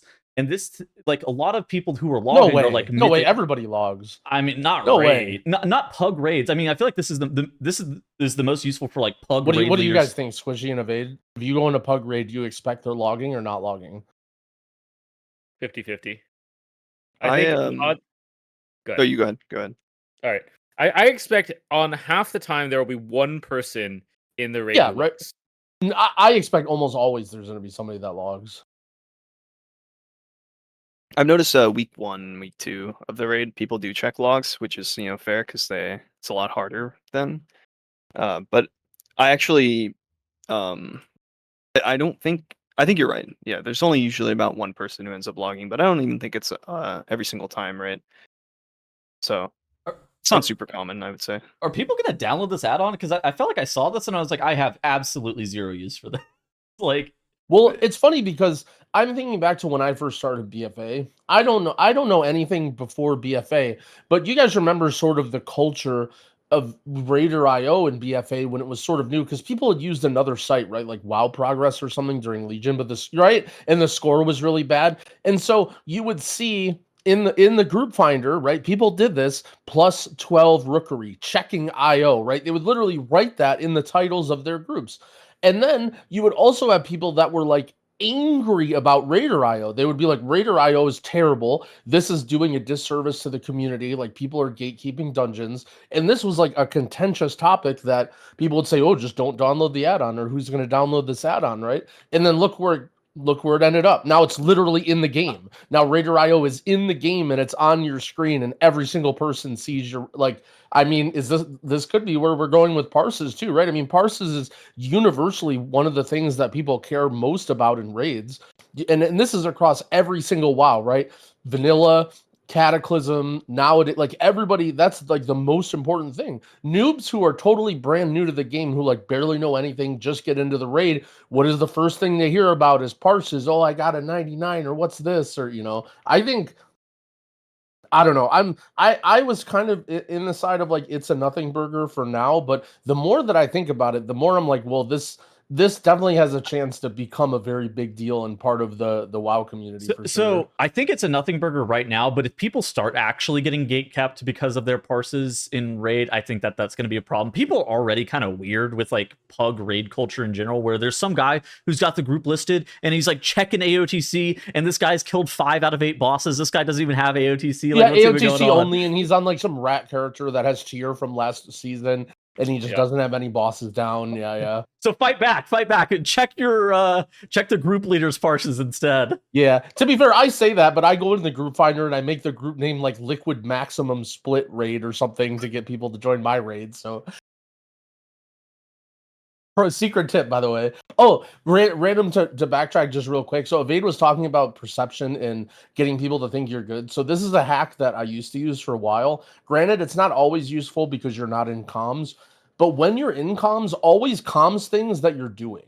Like sometimes, especially if you're playing like a tank or a healer, sometimes the guy just exists and is quiet and you don't really think much of him. And it's like, he's just there. But if you're constantly calming, like, oh, I'm knocking this mob in. Okay, I'm going to kick this next. Like, oh, you got pain sup on you. Like, you're real safe, right? Like, oh, I got big healing here, right? Like, so many healers say the stupidest, most useless thing. But I feel like from watching people play with those healers, it almost like inspires them with confidence of like, a tank being like, oh, I'm pulling big here, like a healer being like, yeah, I got huge healing here, like a DPS, just calming what you're doing. Because in general, like people are bad, right? Everyone's focusing on their own job and they don't see you do all these good things. And that's why Avade mentions the damage meter being so important to perception, is because that's probably all they see of you, right? They don't even pay attention to your character. Then they get to the end of the dungeon, they're like, wait, this guy's bar is above mine. But if you're constantly calming, like, oh, I'll get all the kicks on this guy, or oh, I'll do this mechanic, or I'll do this, that I think people will realize, oh man, this guy's, he's actually doing stuff in the dungeon. I will say, if you're a healer watching this and you tell me that you have big healing and that I don't need to press a defensive, or you call externals for me, whether or not you're pressing your pain sup on me or you're calling for somebody to sack me, I'm going to be fist pumping the air if I don't have to think about actually like using my defensives. If my healers instead taking that burden upon themselves to tell me what I should and shouldn't be pressing, that is like awesome. Like, I have big heals here, don't press a defensive. Like on the first boss of Cinder Brewmeadery, like sometimes you're like really scared if the brewmaster puts that brew on you, that dot. But if your healer goes, I have big healing, you don't need to press anything, I'm like, this is great. This is completely out of my hands here. Yeah. I mean, in the similar vein of being recognized, it's like there's that any number of ways that when you get a kick, it yells like, I interrupted this spell type thing. Like, some people hate that because it clogs up the screen because of the text box, but like, you can really easily get to know who's doing a bunch of kicks in the dungeon if you're constantly screaming that. Right? That's true. So that could be a thing. Good. No, you're right. I still have that on to this day, actually, and yeah, some people have made fun of me for it, but I don't know. It helps inspire people to kick more. What GROWL said is extremely wise, like, because you have to realize that most people they need some way to measure you, and a lot of people, like, aren't paying attention or maybe aren't good enough to actually measure what skill is, because it kind of takes skill to recognize skill. And so, calming just it lets them know, oh man, this guy's pretty good. Like, you need to, if you're climbing like the ladder and whatever of people, you definitely need to convince them that you are good, right? And that's definitely one way to do it. Do you have advice for people to get reps like in dungeons? What was the question? Sorry, I didn't hear. Do you have advice for people to actually like get reps in dungeons? Because I think WoW is actually such a fun game to play, but the hardest part is actually being able to play World of Warcraft. Get reps in dungeons. I mean, I don't know. You just have to go do them. I don't really have a good answer for that. So a couple things I'll say. Number one, be willing to, don't be that guy that's you'll only do a key that's scored for you. There's a time and a place for that, for sure. Like, you shouldn't waste your time totally, but sort of like what Tuttle said about raiding, right? Like, sometimes you just need to hunker down and be like, I'm gonna pull this boss 9 times today until you know what I mean? Like, you might just be like, I just got completely blasted in this meadery by this stupid boomkin who was spamming Starfall. Like, I'm going to do 10 meaderies in a row, and I'm just going to really focus on how do I maximize my damage and just join 10 meaderies that aren't scored for you and try and do it, right? And a little bit of an extension to that, too. This might be a healer and tank specific, but you guys ever, like, go into Group Finder and you look at a group and you're like, oh God, I'm not joining that group. Like, whether it's like a guy that's way too low IO, or it's like a title that this guy has no idea what he's doing because he typed this. Well, actually, sometimes joining those groups that are like, that's a trap can be some of the best practice you can get, because it's going to be one of the hard, that's going to be like a prog level run of like, this is going to be really hard. Sometimes going into Group Finder and doing a key where everybody owns and you just slam through the dungeon isn't really the best practice. It's sort of the case with healers mostly, or tanks, but it's also true for DPS, right? Like, if you have a bunch of people that are way over here just blasting every pack and nothing you do matters, it's like, well, so I think spamming dungeons that may not be score for you, and also be willing to like play with people that aren't as good in higher keys or like whatever you consider higher keys, or just joining groups that maybe have some red flags. I notice that because I do it on purpose sometimes when I stream. You know, I'll be like, if I'm sitting there and it's 2 in the morning and I'm watching a show and I need a weekly, yeah, I'm going to join the easiest, smoothest looking group ever. But hey, sometimes I'm on stream and I look at this group and I'm like, oh God, this guy just timed a mother load as his highest key and then got a dark flame and then 2 chested that and got carried. And now he has a 15 cinder brew and he doesn't have any 14s timed and he's just in group finder. And I'm like, all right, apply. Like, this is content right here. I will say as well, GROWL kind of talked about playing with players that could potentially be worse than you. I think if you find players that are better than you, you should try to latch onto them at all costs, because I think that's something that's like really understated is you accelerate your learning a lot whenever you're actively playing with players who are better than you, because you can then copy some of the stuff that they're doing and you kind of see the processes behind just becoming a better player, whether it be being told when to kick what, being told why you're kicking a specific mob. Like for the example from this season, like the Wrangler, that's a good 20-second interrupt. So you put like a mage on that, but you wouldn't know that unless you actually join a group or you're that person who's done the research on the dungeon. And so I think that if you can attach yourself to some players who are slightly ahead of you in terms of skill, that will also slingshot you to the point where you then become equal to potentially even better than them, assuming that you're continuing to try to learn. Man, another thing about playing with people worse / better than you that is going to be a new thing in WoW now is the resilient keys. So a lot of people don't know about this, resilient but keys own. one of the thing that's changed this season is once you get to 12s, if you time all of the keys at plus 12, your key, you personally, can no longer deplete it below 12 unless you decide to, unless you go to the Panda Lady. What happens here is that if you have people who are better than you, who you can play with, who have resilient keys that are prog for you, it is so unbelievably OP to be able to just run the same dungeon with the same group back to back to back to back. Like, that's something that we would always take advantage of when we're like a push group, is we'd be like, oh, we got 3 mother loads today. Like, let's run all those back to back and let's do the really high one at the end and get the reps in, And it's like, and this is hard, right? Like, obviously networking is hard alone to find people as good as you. Finding people that are better than you that'll give you their resilient keys, this is not easy, but it can be so rewarding to get your foot in the door and get reps in and get like higher dungeons timed if you know that you can, take advantage of groups that you see in Group Finder where you see, people put resilient key or whatever in the title. You're like, well, this is the key that scored for me. This guy might sit here and run this 3 times in a row. This is going to be good practice. I have a way better chance at getting score. It's a really interesting dynamic where I don't like it. It was just so OP because I didn't really do that much key pushing at the very start of the season.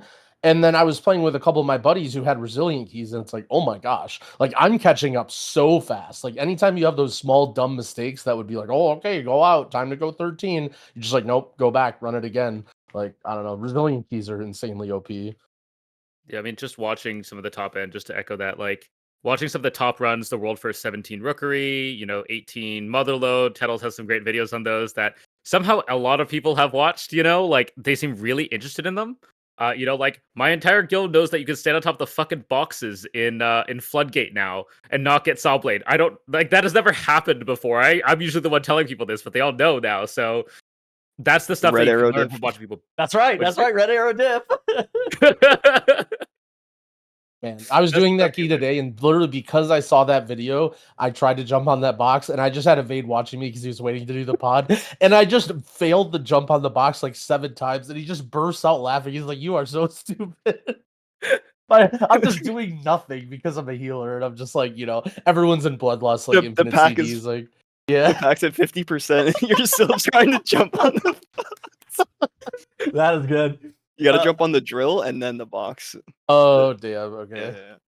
I guess I don't pay attention to Tettle's videos enough. Like usually I'll those are like I'm cleaning my room, let's throw on Tettle's video and listen to it. Wow. So I don't see the images. Like also the activating the box with the blood warper where you're out of range. I've failed that 20 times now. I don't know where to stand. That team, a couple of those teams actually have resilient 17s right now. That actually blew my mind. I was like, oh my god. Resilient 17 goes crazy. Like resilient anything. Like playing with somebody who has a resilient key where it's like multiple of those keys are scored for you is crazy. Like, it's just absolutely crazy, the practice and I mean, that's why tournament realm is tournament realm, and eventually it turns miserable. But we're definitely in the honeymoon period right now where it feels so good to do the same key 7 times in a row. I think we're going to get sick of it eventually, especially if you're pushing higher keys. But what a great solution for the average person just in Group Finder. I really, really like how they handled the resilient keys for sure. Okay, Avade, how important is the UI? Is your UI to actually being good? I think your UI is not that important to becoming good, but if it's bad, it really hurts you. I think, because if you're tracking a lot of things that you're not actually looking at, you're just like going to ignore looking at those things. Like, have you ever seen people's UIs where they just like track like a million things on Omni CD?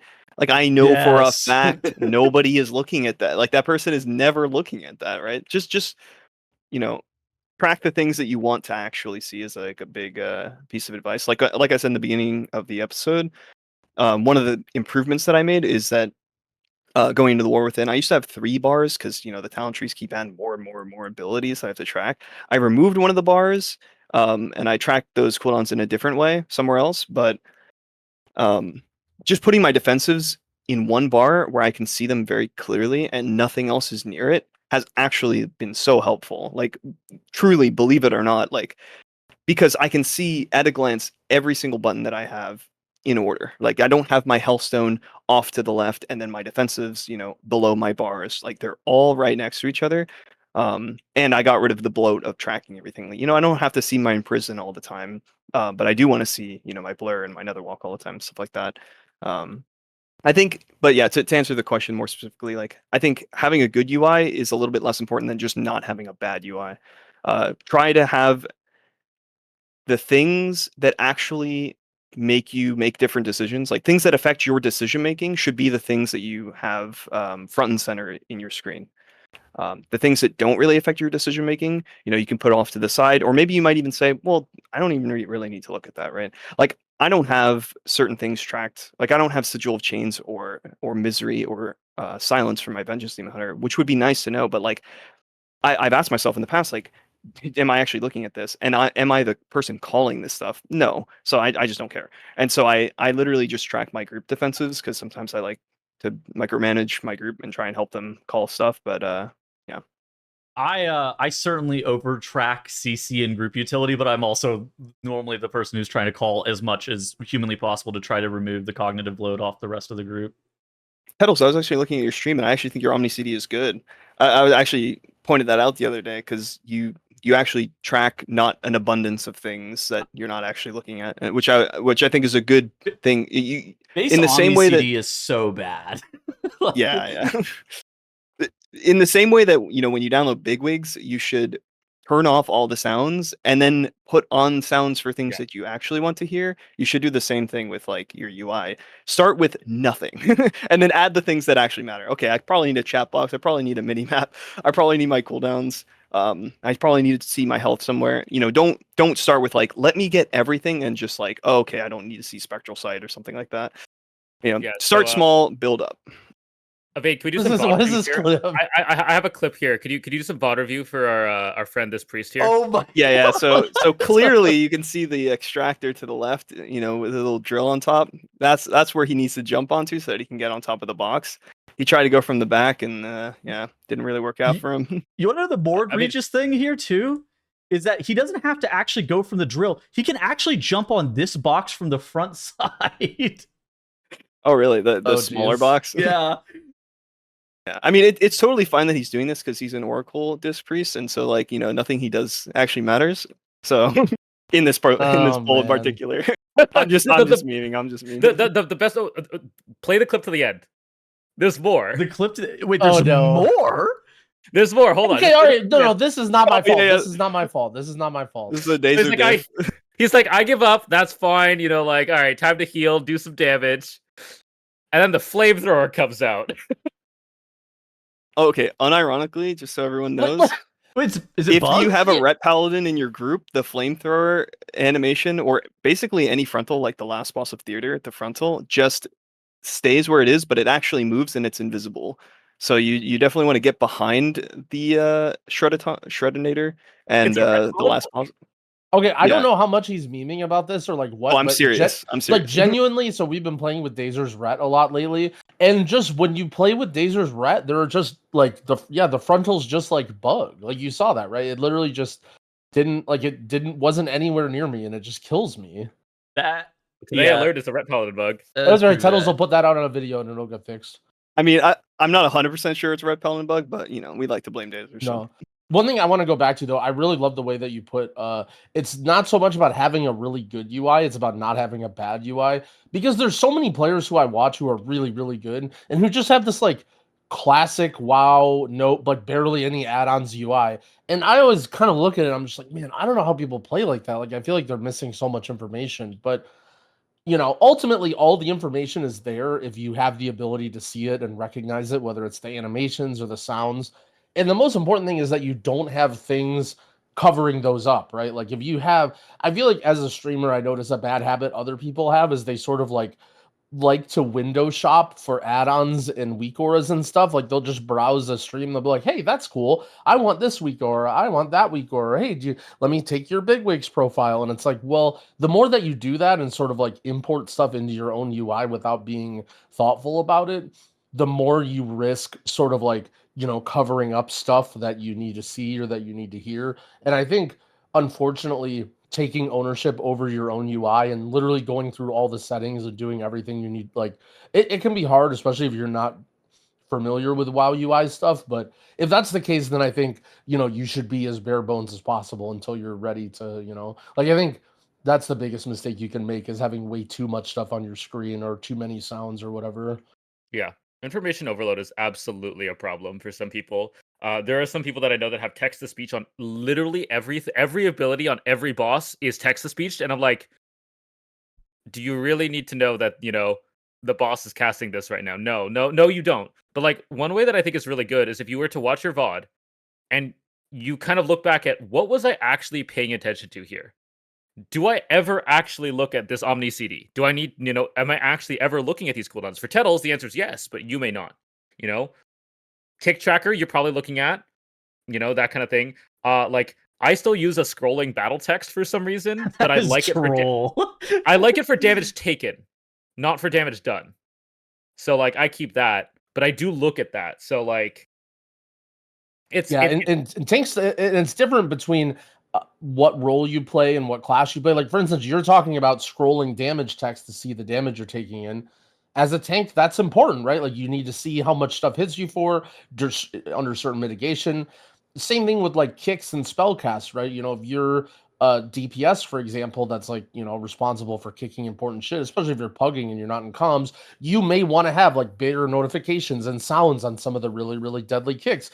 But if you're playing a Dis Priest, for example, neither one of those things are going to be that useful, right? Like, I don't know, the kicks going off, like if it's just blaring an air horn every time you're getting hit by a lightning bolt that may or may not be kicked, like it, you know, that's going to cause a distraction from needing to see stuff or whatever. So yeah, just more, you know, the more you customize it to exactly what you want to see and how you want to play, I think the better. And I mean, it's an ongoing process too. Yeah. Nobody ever really gets your UI to be like, all right, my UI is perfect, I never want to change it again.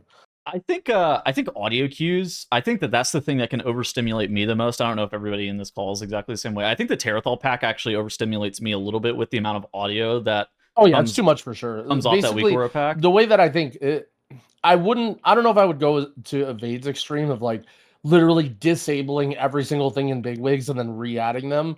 But I think you definitely need to do pruning of bigwigs and of, you know, any, if you download any dungeon weak aura package, this isn't targeting Terrathal specifically, every single weak aura package like this is too big. All the raid packages are too big. Like you need to, I mean, again, this is why recording yourself is OP, because you can, it's so hard to remember all the different things that you need to turn off or that you want to turn on, or you might want to move it. And yeah. Just like I also take some time. I took some time to like color code a lot of the mobs that are in dungeons as well for myself, like on my own personal UI, where red is like the vanilla mobs that don't do anything. These light blue mobs are mobs that are require a bunch of interrupts. This dark blue is mobs that are going to require stops. And then like this purple, these shades of purple are mobs that I should be like prioing down, or these are like the big health mobs that I should be looking to like cleave off of just generally. And I think that if you take some time outside of actually trying to practice dungeons or whatever, and try to make your UI better to where you can actually learn what's going on, or maybe learn from your mistakes whenever you are going through these VOD review sessions, that helps a lot.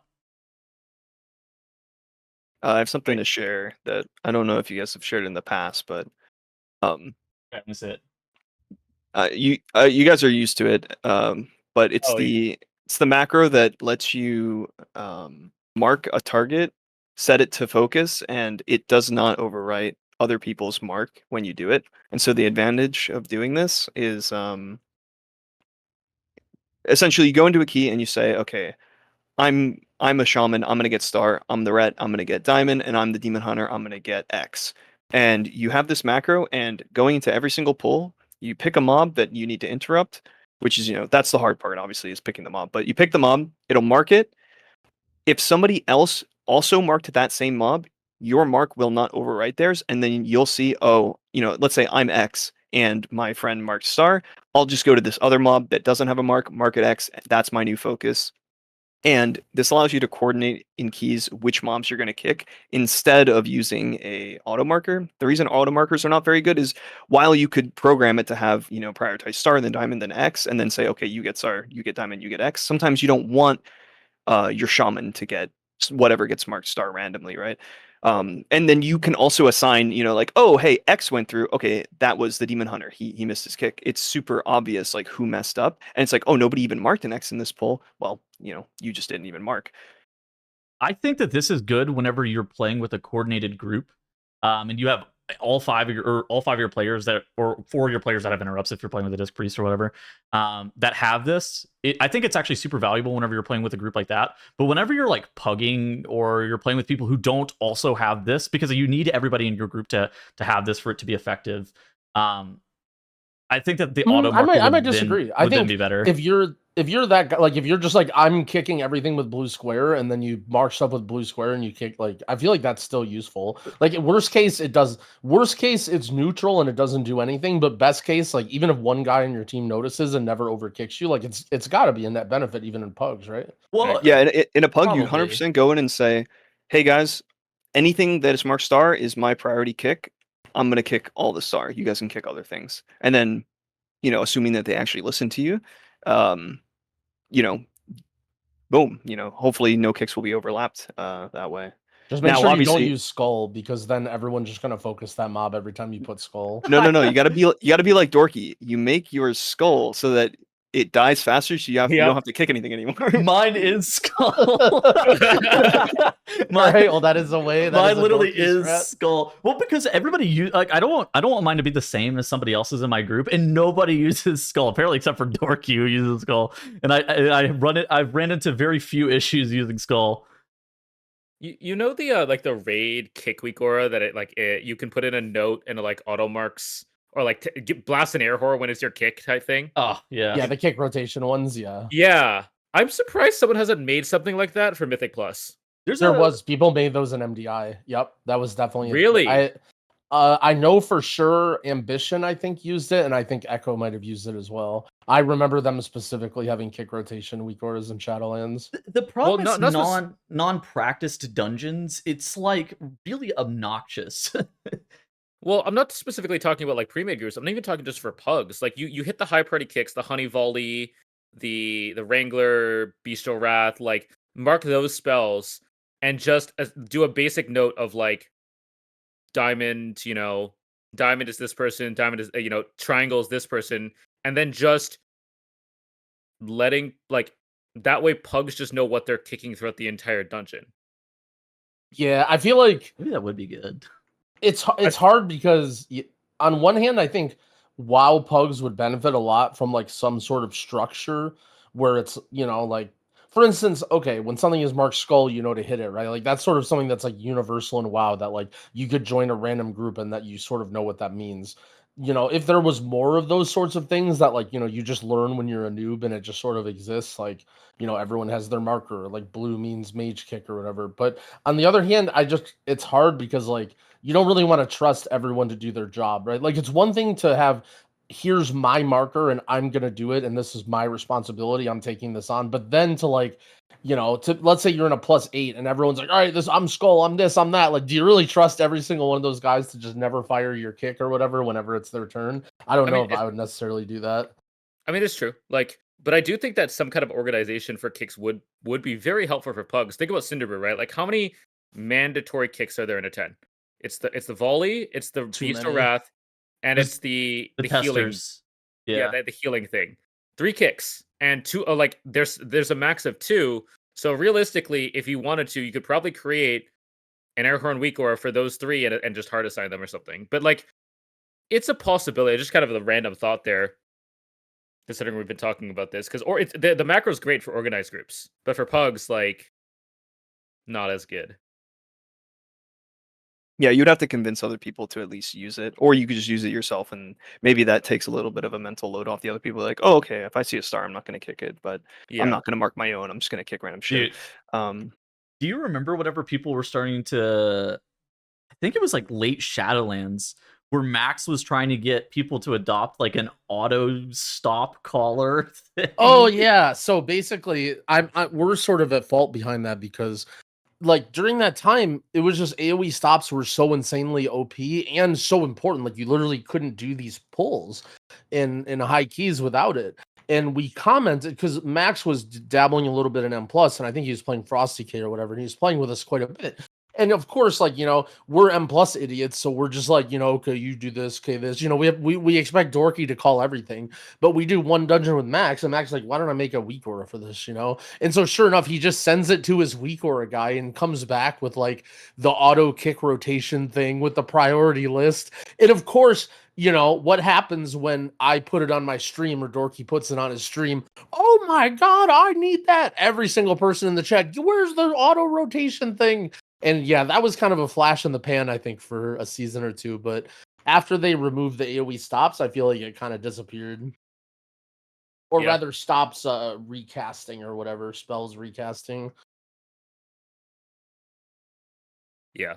Nothing gets people using their stops than when all kicks are on cooldown and there's a bunch of casts going off. Then the CC rotation starts and everybody starts using their CC. Like, like that pull right before the second boss in Dark Flame with all the fire elementals? Oh, yeah. Oh, jeez. Usually my team just wipes to that pull. It's always like, you kick 2 of them because you don't coordinate kicks, and then you spend the rest of the pull just calling AoE stops until they die. Dude, I see some of the biggest nonsense and Pugs in that place, and then I'm just like, I'm going to stand behind this candle. These casts are definitely going off. Yeah, Tunnels is a candle stand. Oh. Yeah, you can line it.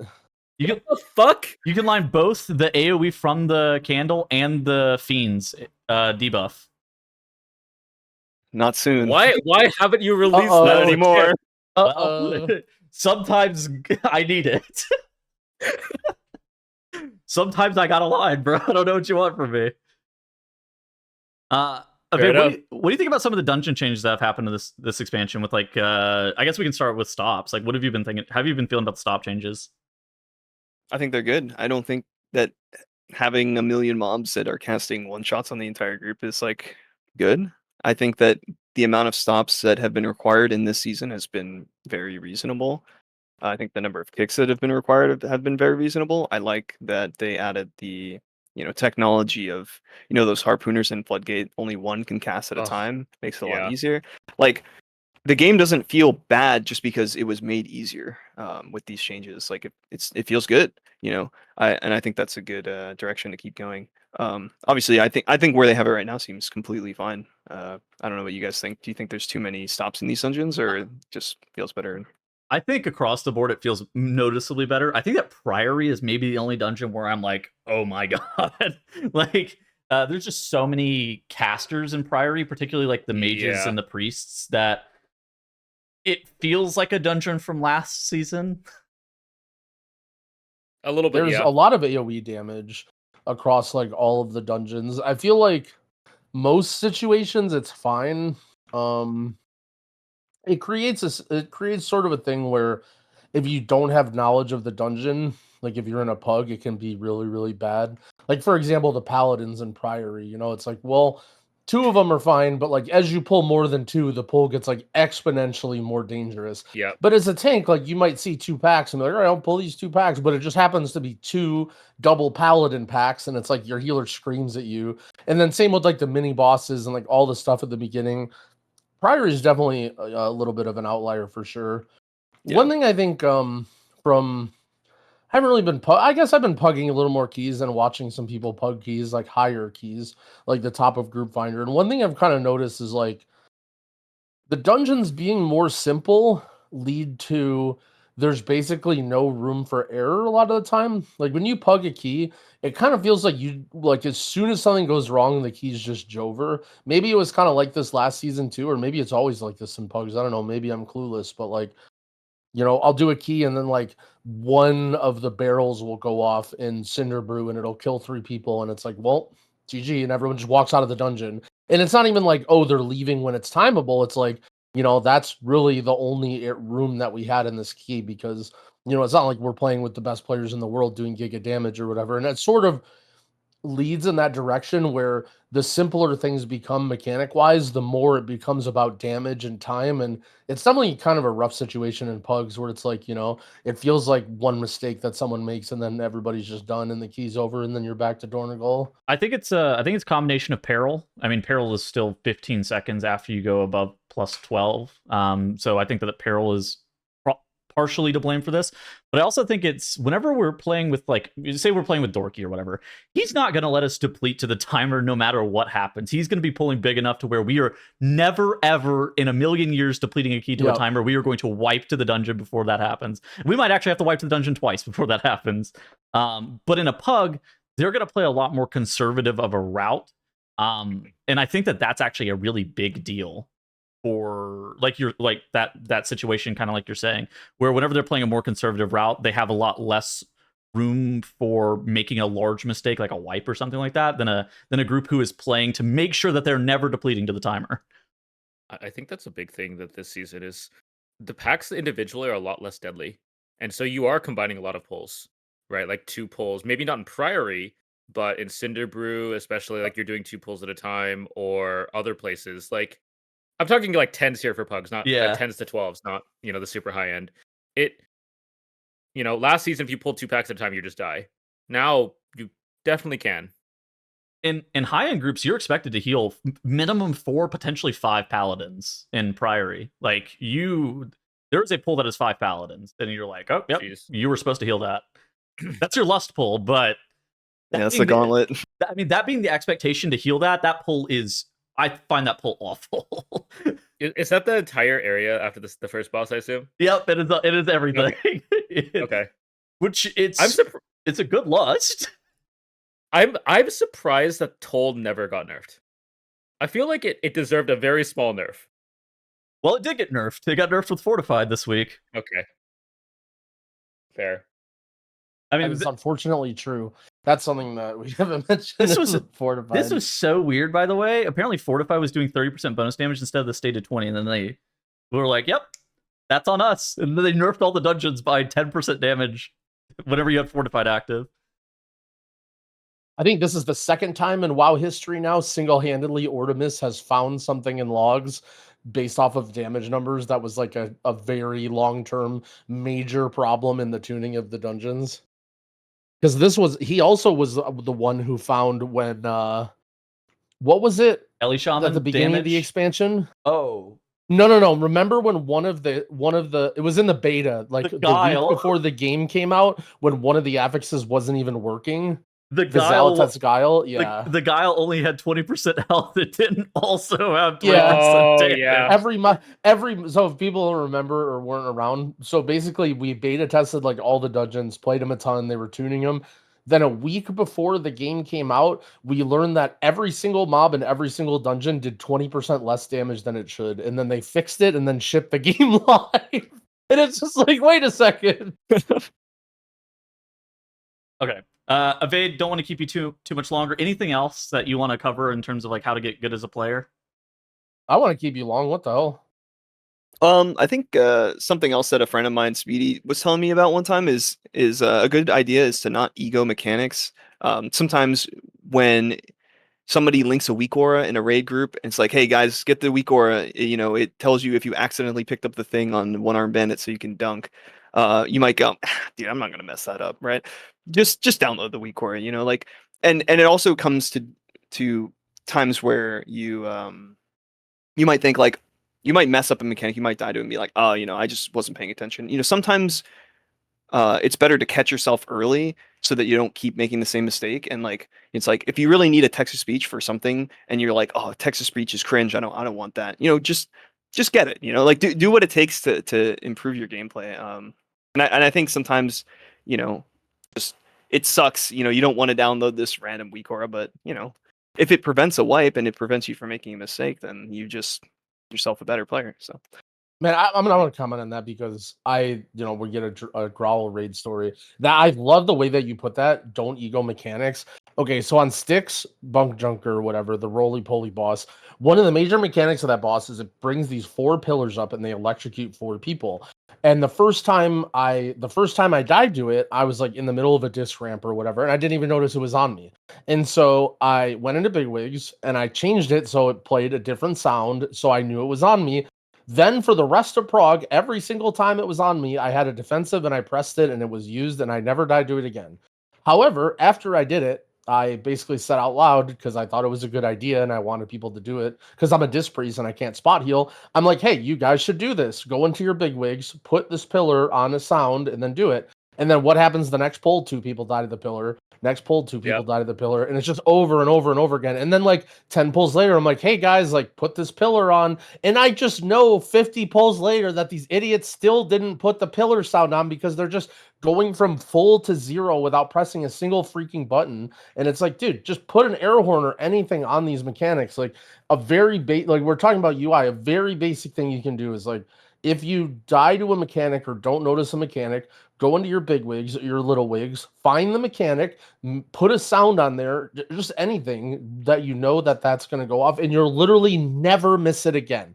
You put a cat meow or a gong or an air horn, just don't, because that's the problem with big wigs, is just the same sound every time, like dong, dong, you know, every time, every single mechanic is going off, and it's like, just put any other sound on it and you'll remember it every time. And it's like, I don't know, I never really thought of it as ego, but it kind of is, right? It's kind of like, I don't need to do this. This stupid disc priest telling me to notify. I'm going to man up and press my defensive natty. Like, what are you doing?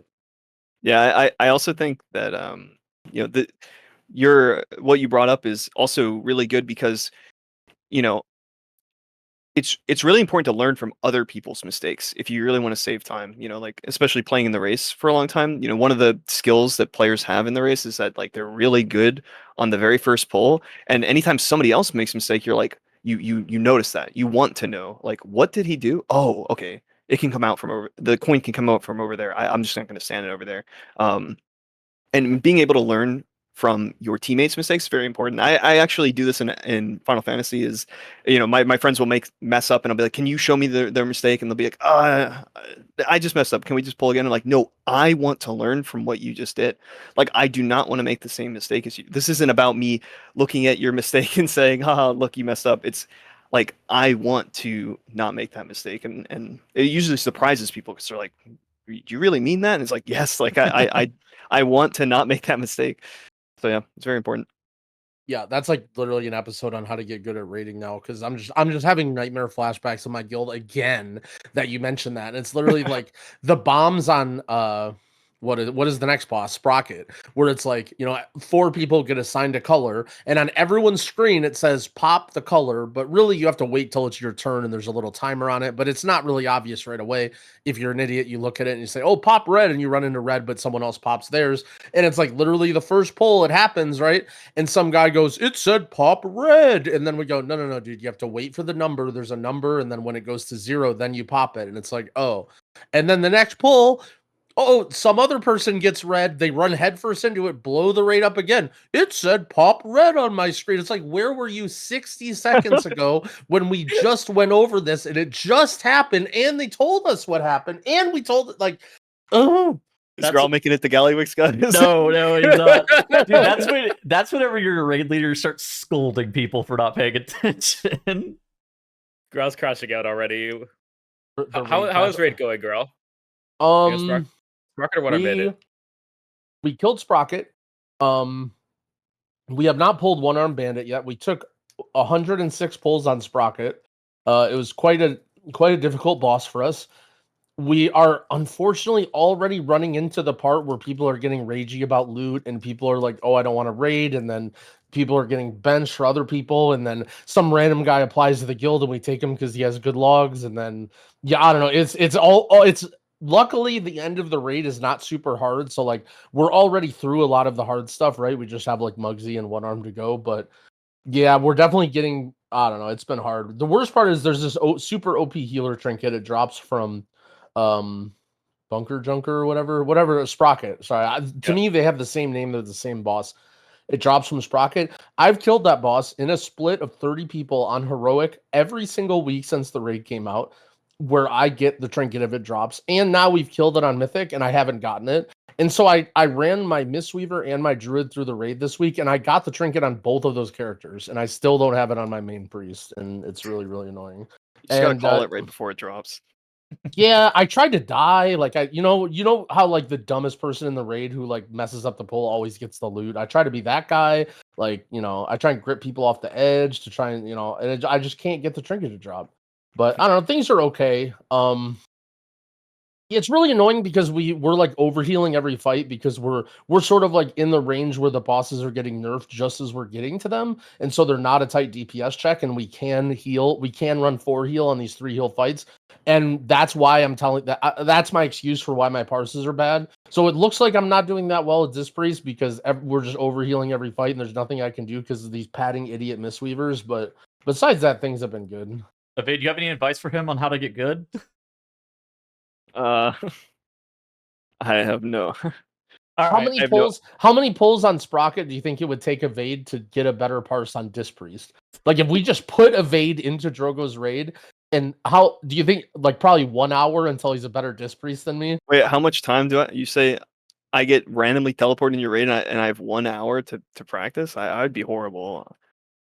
Like I would if you gave me like a couple hours before the raid started. Look, I would go look up. I would go look at what other people are doing and just copy paste what they're doing, and then I would just like read some logs and just try to mimic exactly what they're doing. But it would be really hard, obviously. You've made a mistake. He's played Disc recently.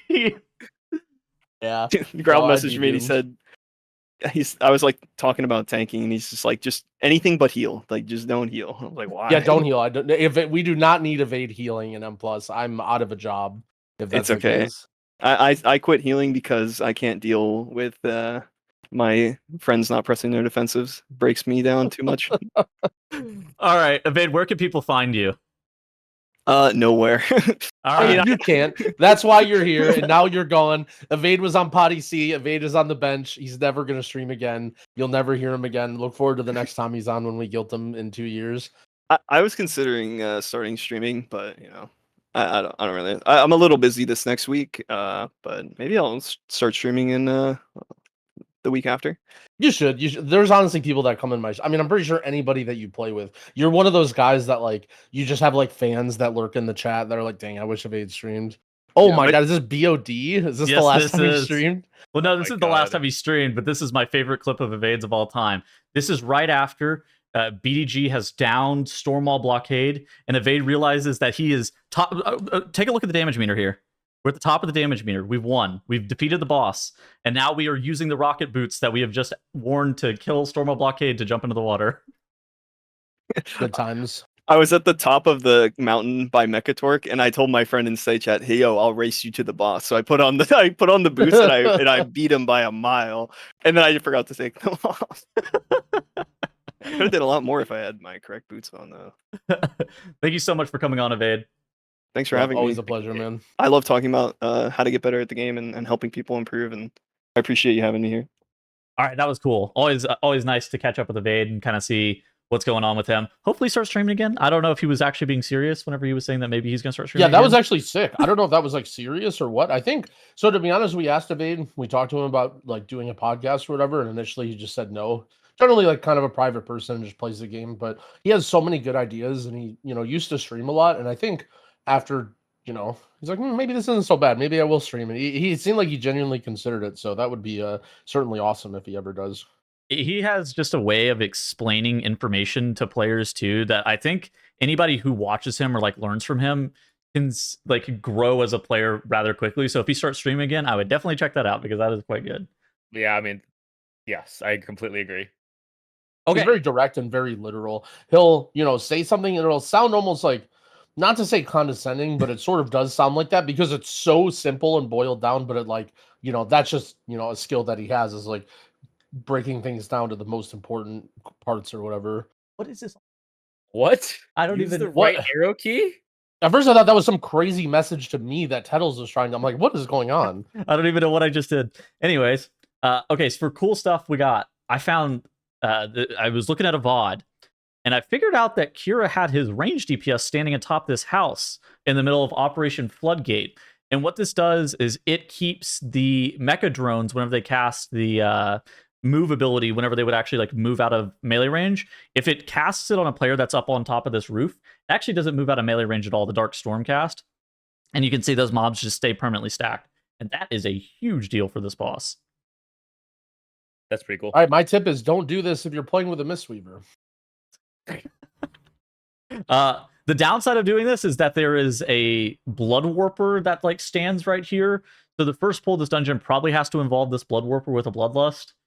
But if you were going to do that for some reason, say you're cooking up a custom route, it's probably good. It's a probably good strat. I think that there's a reason that this team who is trying to get rank 1 right now is consistently doing it. I think it's actually fairly solid. But yeah, why would you not do it with the Mistweaver Monk? They can't heal you. You're like way up there. They're in melee. Ancient Teachings probably range. I mean, maybe they could. I don't know. I would assume that the heals don't reach that far. I don't know. I mean, they're within 40 yards of the boss. Otherwise, they can hit them. But maybe it would be cooked. I mean, maybe. I don't know. Could be. I don't know. Do it in a pug. Troll your Mistweaver, then see what happens. Maybe there's a better spot. There could be a better spot as well. You guys have anything cool stuff that we've seen? Actually, pull that clip back up. I'll add something else onto there. It's like kind of small, but it's something. So the Kira or whatever, he pulls the 2 mobs from that pack. So that Blood Warper pack can be a little bit scary. And see, you can actually tag the mobs as long as you're not like in the stairs, like as long as you're somewhere to the like towards where the boss is, so that they hug that wall. They actually won't pull that Blood Warper pack. So if you want to bring those 2 mobs, because like a lot of times you have big cooldowns in AoE right here, so you can pull those 2 mobs down and make the Blood Warper pack or whatever a little bit easier and get those mobs in. So just a little small like pulling thing that you can do as well, especially if you're skipping that Blood Warper pack, which if you watch Title's video on how the first 17 Floodgate was timed, you know that that's a thing, even though you haven't been able to do it and you just grief Pugs by pretending you can do it and then standing there and pulling the pack anyway. But if you do happen to find a way to do that, you can still grab the count from those 2 mobs. I mean, that skip, that Blood Warper skip is like literally pixel perfect where you have to be standing. It is not something that I would like go in and try to grief a pug in. You should go into like a follower dungeon or something and try to do it. Yeah, I've depleted 2 Floodgate 15 so far, saying that I could do it and then going up there and then not doing it. Dude, watch the Blood Warper be moved on the weekly reset. Just gonna be right on top of the box. Dude, Squishei's reading the Blizzard patch notes now as we speak. Stop, dude. That pack is actually so inefficient time-wise. If they moved it, it would actually be so cursed. The Blood Warpers don't give enough count either. No, okay. You know what you would probably end up doing? You would have your tank fucking drag the Blood Warper off the box, your healer click it, then meld away. I mean, dude. Yeah, I mean, teams are doing that. I mean, like, did we not learn from the fucking Ataldazar, like, giant brutes in front of big brute guy? Yeah, Volcall or whatever. Yeah, if there's a mob that's not worth pulling, people will go through every hell to not pull that mob. I wouldn't be shocked if Shadow Meld gets changed after this season, by the way. People are doing some egregious stuff with Meld skips this season. Every dungeon has a Meld skip. Cinderbrew, you skip the double bugs. What are those mobs actually called? The hobgoblins. The hobgoblins. You skip the double hobgoblin pack in the hallway. In Workshop, you're actually skipping this pack right in front of Machinist Guard and then playing this pack into the double spider tank. In Motherload, there's like 3 meld skips that you're doing. Like you said, in Operation Floodgate, you can do that with the Blood Warper. I don't mind it and you as can do much. bubbles. Like I don't think. Here's the thing, though, is I think that is the type of skip where you never encounter it in Pugs until you get to like basically title level keys. So I think that's an issue that doesn't affect most people. I think when the skips bleed down into like 10s and people are like feeling like they have to do the 10s or are expected to do them in 10s, maybe. But I don't know. Maybe they'll change Shadow Meld, but I've been hearing Shadow Meld's OP for like all of M plus, and they've never done anything with it. I mean, Shadow Meld has been OP forever, but I think that Blizzard is probably going to take a look at some of these skips that are being done, and then they're like, we put True Sight onto these mobs, and they're skipping our True Sight mobs. How dare they? I mean, That's true, if they didn't actually. fix it in BFA, they're not fixing it now, man. I'm sorry to say. Good. I'm Nell. Dude, look at their war on trash death runs in the raid. And people just continue to trash death skip because why am I pulling all this trash for no reason, right? Like they added early on, they added True Sight to the mobs at the casino because everyone's just death running it with Shroud. And what do people do? They death run it without Shroud. Yeah, you just death run it without Shroud. Yeah. You death run it Like, with what Speed if- Shroud, so you can die faster. What if there was Yeah. no trash in Mythic Raid, only in Heroic and Normal? I mean, a lot of people would probably enjoy that, but I think a lot of people would just like enjoy the fact like minor trash is fine. Like last season, you cleared a good chunk of the trash because it was like 2 pulls, right? Like 2 pulls of trash, I think is okay. Or if the door's locked and you're forced to do it, like sometimes like Rashinan, like the single pull of Rashinan trash was kind of fine. But when you have the giant ass casino, which is kind of like all spread out like a full-on mythic plus dungeon between 2 mythic raid bosses, like who wants to waste time with that, especially when it doesn't even drop trash loot now? Yeah, Oh, that's Grub, by true. the way- You need to kill the mini bosses to get any loot. Yeah. Speaking of, how many trash BOEs has your guild seen? I want to say it Myth- felt like a on Mythic. lot at the beginning, and now I just feel like we never see them. Yeah, we've only got 2 on Mythic, which seems low. And I'm curious how many like other guilds have got. Are you killing all 4 Do we boss know when mobs? those items are BOE and you can sell them now? Because they're not yet, right? No idea. They're not yet. I think they were supposed to be BOE this week. Isn't this the 4th week of the raid? They've never said anything. Bro, they didn't even announce that lieutenants were dropping BOEs this time. It had to be done by me. People didn't know. I remember seeing that article being like, huh, like it makes sense. And like, I'm never in the loop, but it's funny to hear that no one actually knew with that when that They came didn't out. make a. They've never even, in retrospectively, said BOEs drop from lieutenants. Okay, so now that you say that, now I feel really stupid. Wait, Titles, It's you didn't like- know that? Well, no, I knew that they dropped from lieutenants, but I didn't realize that they actually hadn't made a post about it at all. Like the last time we heard about this was Vault of the Incarnates when they're like, remember when they first announced it? They were like, lieutenants are going to drop BOEs, and then they said, never mind, the tech isn't there or something like that. And then we didn't hear about it for like 3 extra tiers, and now it's just suddenly back, and they haven't said a word on it. Yeah, they didn't say a word on that, which makes me think that I mean, this is supposed to be the week that like the myth track BOEs are supposed to be BOE, but that could have gotten changed with the lieutenant mob stuff. I mean, if you get one off Lieutenant Mob, it's myth 3 of 6, and it's like personal loot, which is good. Right? Like that's a big upgrade for a lot of people if Yeah. you get one. Yeah. Yeah, I don't really mind it. I mean, gold is whatever. I don't know. I think I don't really think BOEs are like that important part of a game anymore. If anything, it like having like low BOEs like from normal or heroic is kind of okay because you can pug that content. But like Yeah. BOEs that only drop for people who are mythic rating, I feel like is like kind of stupid because like most of the time that just goes to the guild or goes to the guild bank anyway, right? Like very, it's not like people, oh man, this BOE drop, this is crazy. Like you're just killing the trash and not caring. Yeah. It's like definitely not the same vibe as if you get one in like a heroic pug or like a casual Yeah. weekend guild or whatever. All right. My quick thing of the week would be the Raid Renown, you get essentially a free on-cut set of combat. So if you forget to have recovery, or you don't have a warlock for whatever reason, you don't want to run back after your death skip, you just get to res. It just gives you a thing that's like it doesn't say release spirit, it just says reincarnate on it. Theoretically, I mean, we don't know exactly how it works, but that's how it reads. So theoretically, every single person in the raid will now have white protection, God bless. which is a really good quality of life improvement. So Wait, what do you mean will? Or is this in? Oh, this is in the Renown Renown track. it's on Yeah, this I see now. reset. Yeah. yeah, Oh, okay. that's pretty sick because the number of times that our soulstone got knocked off of Sprocket, it removes the soulstone for some reason, and we've Yep. had to run back is very stupid. So now you just have someone use their like onk. Well, the person's Assuming. dead in the void, right? No, their body teleports up, Oh, but they Yeah, just you lose just the literally soulstone. lose the soulstone. Yeah. okay. All right, moving on to Q&A. If you want to submit Q&A for next week's episode, DM at the bench wow on Twitter. Alternatively, you can DM me on Discord. I might forget if you DM me on Discord, whereas Twitter, I'll be more reliable. But we got some questions for this week. I got 3 questions, starting out with one from last year. He says, you were talking about Heroic Week and how it didn't help with Nearbar Palace in last week's episode. Do you think that Heroic Week is not as helpful as it used to be because during BFA and Shadowlands, we didn't have tier? So you were basically went into a Heroic Week with all the tools that you were going to have for the remainder of the raid.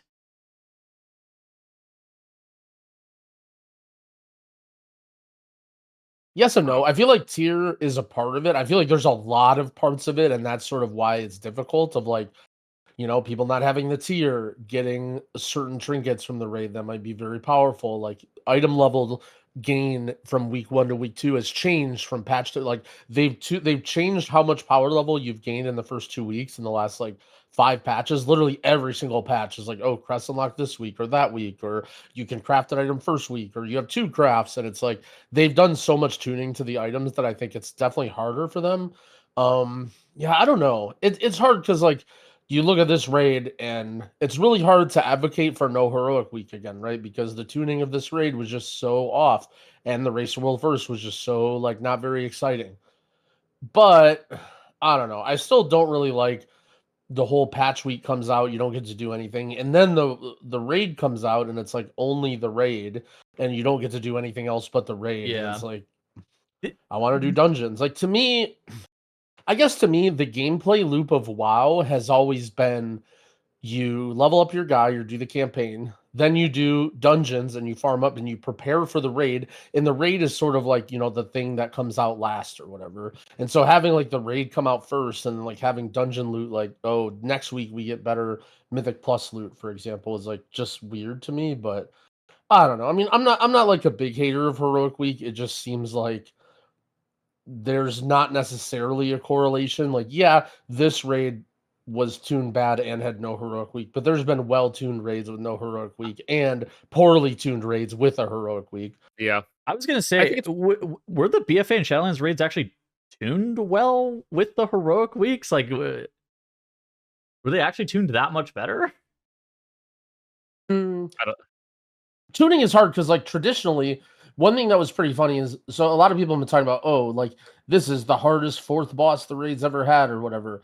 And you look back at previous raids, and I don't even, like, basically every Race World First guild just, like, mows down the first 5 or 6 bosses every single tier. Like, when there's a heroic week and all this stuff, every single easy mythic boss is dead instantly, so it's, like, hard to even say what the tuning, like, progression is like in, you sort of have to like wait for other guilds anyway to see how they do it. That was like one of the biggest things I noticed is like, a boss that's 20 pulls for our guild or 25 pulls, Liquid is killing in 2 or 1. And it's just like, how do you even look at Liquid and be like, oh, all right, now it's tuned perfectly? Like you sort of, yeah, I don't know. I think for me it's part of it, but there's been a lot of changes, right? Like as GROWL said, I mean, one of the biggest ones is there's a plus 39 item level gap now compared to a plus 26 gap between tiers, right? Like you used to go into the next tier with essentially the new normal mode gear, making normal relatively useless. Yeah. Now you're going in with LFR gear, which means that normal is still an upgrade as well. But there's also other things like, people, whether or not it's true, people think that Heroic Week gives some data for Blizzard to tune off of. Tier is obviously one of those as well. Things like trinkets, and just knowledge of the raid encounters. Like a lot, we talked about like learning with Avade. Playing the fights for an extra week is going to get you a lot more comfortable with those fights. So I think there's just a lot of different factors there. Yeah, okay. All right, next question from Kevin. He says, What do you guys think about Blizzard moving the Race to World First to a tournament realm? They can invite, say, the top 10 guilds and would potentially level out the field a little bit more between the top 2 and the rest of the world that may not have access to the resources to spend in gearing all those characters, etc. I think this would be bad. I think that the cool part of the Race to World First is that it's kind of like this homegrown thing where it's there's not any Blizzard interference. I also think that part of the cool part of the Race to World First is that there are these sweaty nerds that you can see like in Dornagal as well on Illidan who are getting prepared to go to the raid. I think that any separation, like while they are detached, like nobody plays the game the way that they do. That's ridiculous. And while they are detached from like the way that the average player plays the game, I think the fact that they're still on like your server, I think that's a good thing. And I think that there's a bunch of like logistical questions as opposed to like, how are you supposed to transfer characters? What are you gonna do about splits? Helpers are like a huge part of the Race to World First as well. I think there's a bunch of like random logistical stuff, but I think it would just be less cool because you're removing the elements of them actually being on Live Realm. And I think that would suck. I agree. I think I just want to echo that is exactly what makes the Race to World First cool, is that you maybe aren't watching it the whole time, but there are guilds that are going through this prep. There's this huge roster. You're wondering, like look at Max's Twitch and YouTube channel throughout that period of before, there's talking about raid comps and what's going to be good and who's playing what and, what's going to be the strategy on these bosses, and all that stuff is so interesting. I think if people like to sort of get involved in RP, that they're in part of this world first thing. Whereas if it's just like compare that to MDI, where it's like on the tournament realm and you just sort of like watch it and it's a flash in the pan and then it's over. But what I will say is I think this might be asking for a lot, but it does open the door for maybe there is room for content like that though, right? Like what if Blizzard from time to time creates this like super challenging sort of like mini raid thing of like 2 to 3 bosses that are all really tough and that have that are basically bosses that are designed for these Race to World First guilds that are like item how do you say, like item even or whatever, like everyone has the same or items, something. and there Yeah. is sort of a Blizzard event, right? Like maybe not the Race to World First, but like a sort of once per expansion or once per season boss rush where there's 3 bosses, any guild can sign up and they would stream it, and like what I mean, like maybe there's room for both, I think, but I think that wouldn't be the Race to World First. Like the Race to World First on a tournament realm, I feel like would be really, really clunky and weird, but I see nothing wrong with like or what about like one really, really crazy hard boss that's like 15 or 20 minutes long, and then it's like that you'd expect a guild like Liquid or Echo to take a week to kill, and then have that streamed and equalize gear and everybody has the same start. You know what I mean? Like I think that sort of thing could be really cool. I think I echo what Tuttle said. Like right now, it's kind of community made. There's no hard set rules. Like, there's a lot of ambiguity with regards to certain rules, such as like the reset. Kill the boss first. Like, that's the only rule. Yeah, exactly. Like, it's there's a lot of just community made rules, and if you do that, you probably have to establish a lot of hard rules, and there's going to be a lot of unfairness that has to be ironed out. So, I don't know if that's possible. So, I think it's just better just leaving it in the hands of the community, really. All right. That's going to conclude episode 36 of The Bench. Thank you guys all so much for watching. Hope you guys enjoyed having Avade on. If you guys did, make sure you type WAvade in the comment section again, because that guy's cool. This is the end of part 1 of the podcast. We do need to beat Potty C on making a 4-hour, 25-minute podcast. So stay tuned for the break and get ready for part 2 of the podcast. What do I put for part 2? Just a black screen? I don't know. You figure it out. I'm gonna AFK. I'm gonna put a picture of your waffle cap, probably.